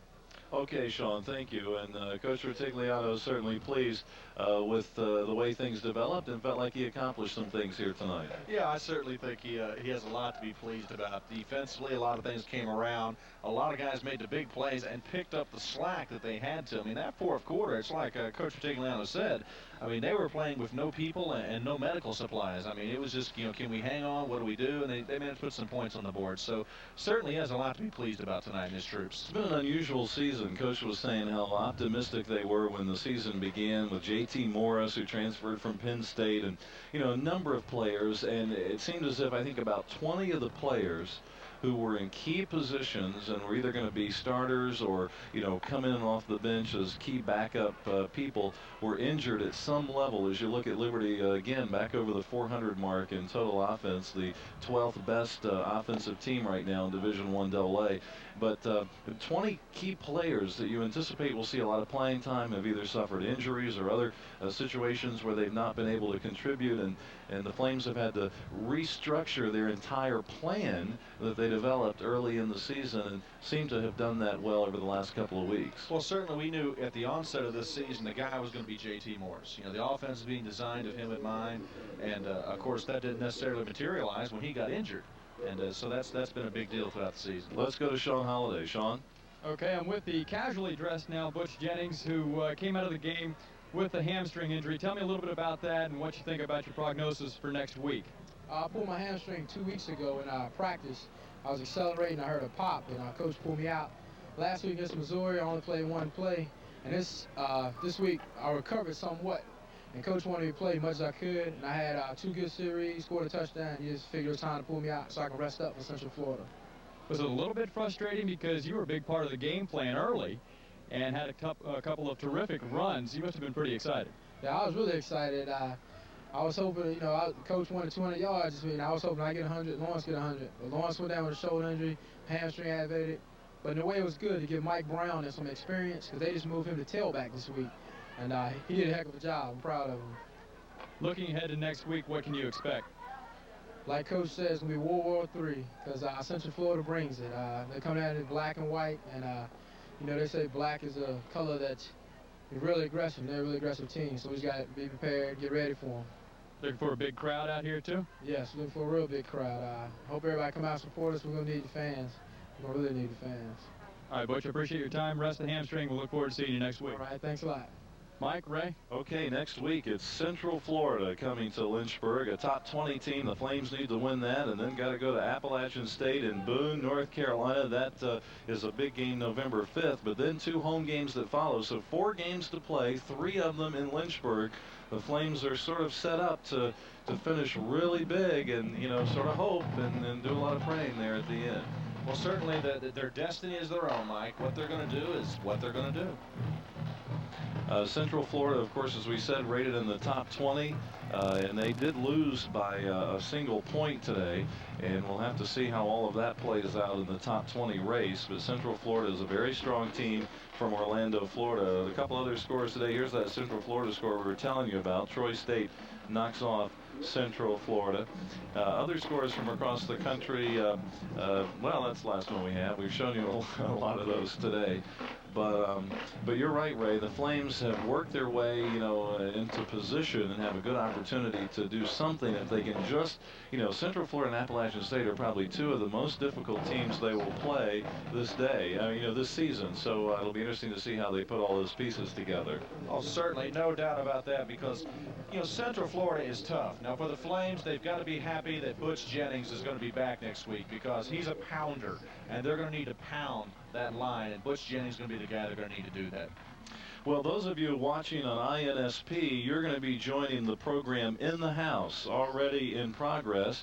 The others of you will get back into your programming as well. For Ray Jones and Sean Holliday and our entire crew, including Mark Edwards, who's done the spotting for us, and all of the sports information people, this is Mike Tilley reminding you of the final score: Liberty 37-12 over Catawba. Tonight's game has been brought to you in part by Coca-Cola Bottlers of Lynchburg, by Transamerica Duplicators for all your duplicating needs, by Brio Marketing Group, by the Blue Ridge Agency, by River Ridge Auto Body, by the 1994 Living Christmas Tree presentation, More Than Gold, and the LUAA, the Liberty University Athletic Association. For all your transport carrier needs, East to West Coast deliveries, contact Englander Transport. The wardrobe for today's announcers provided by Jay Riggins of River Ridge Mall. Join us for our next exciting televised NCAA college football game on INSP, the Inspirational Network. Executive producer for today's game is Jonathan Falwell. Producer Bruce Carey. Director Bob Lauro. And your technical director has been Dan Bathurst.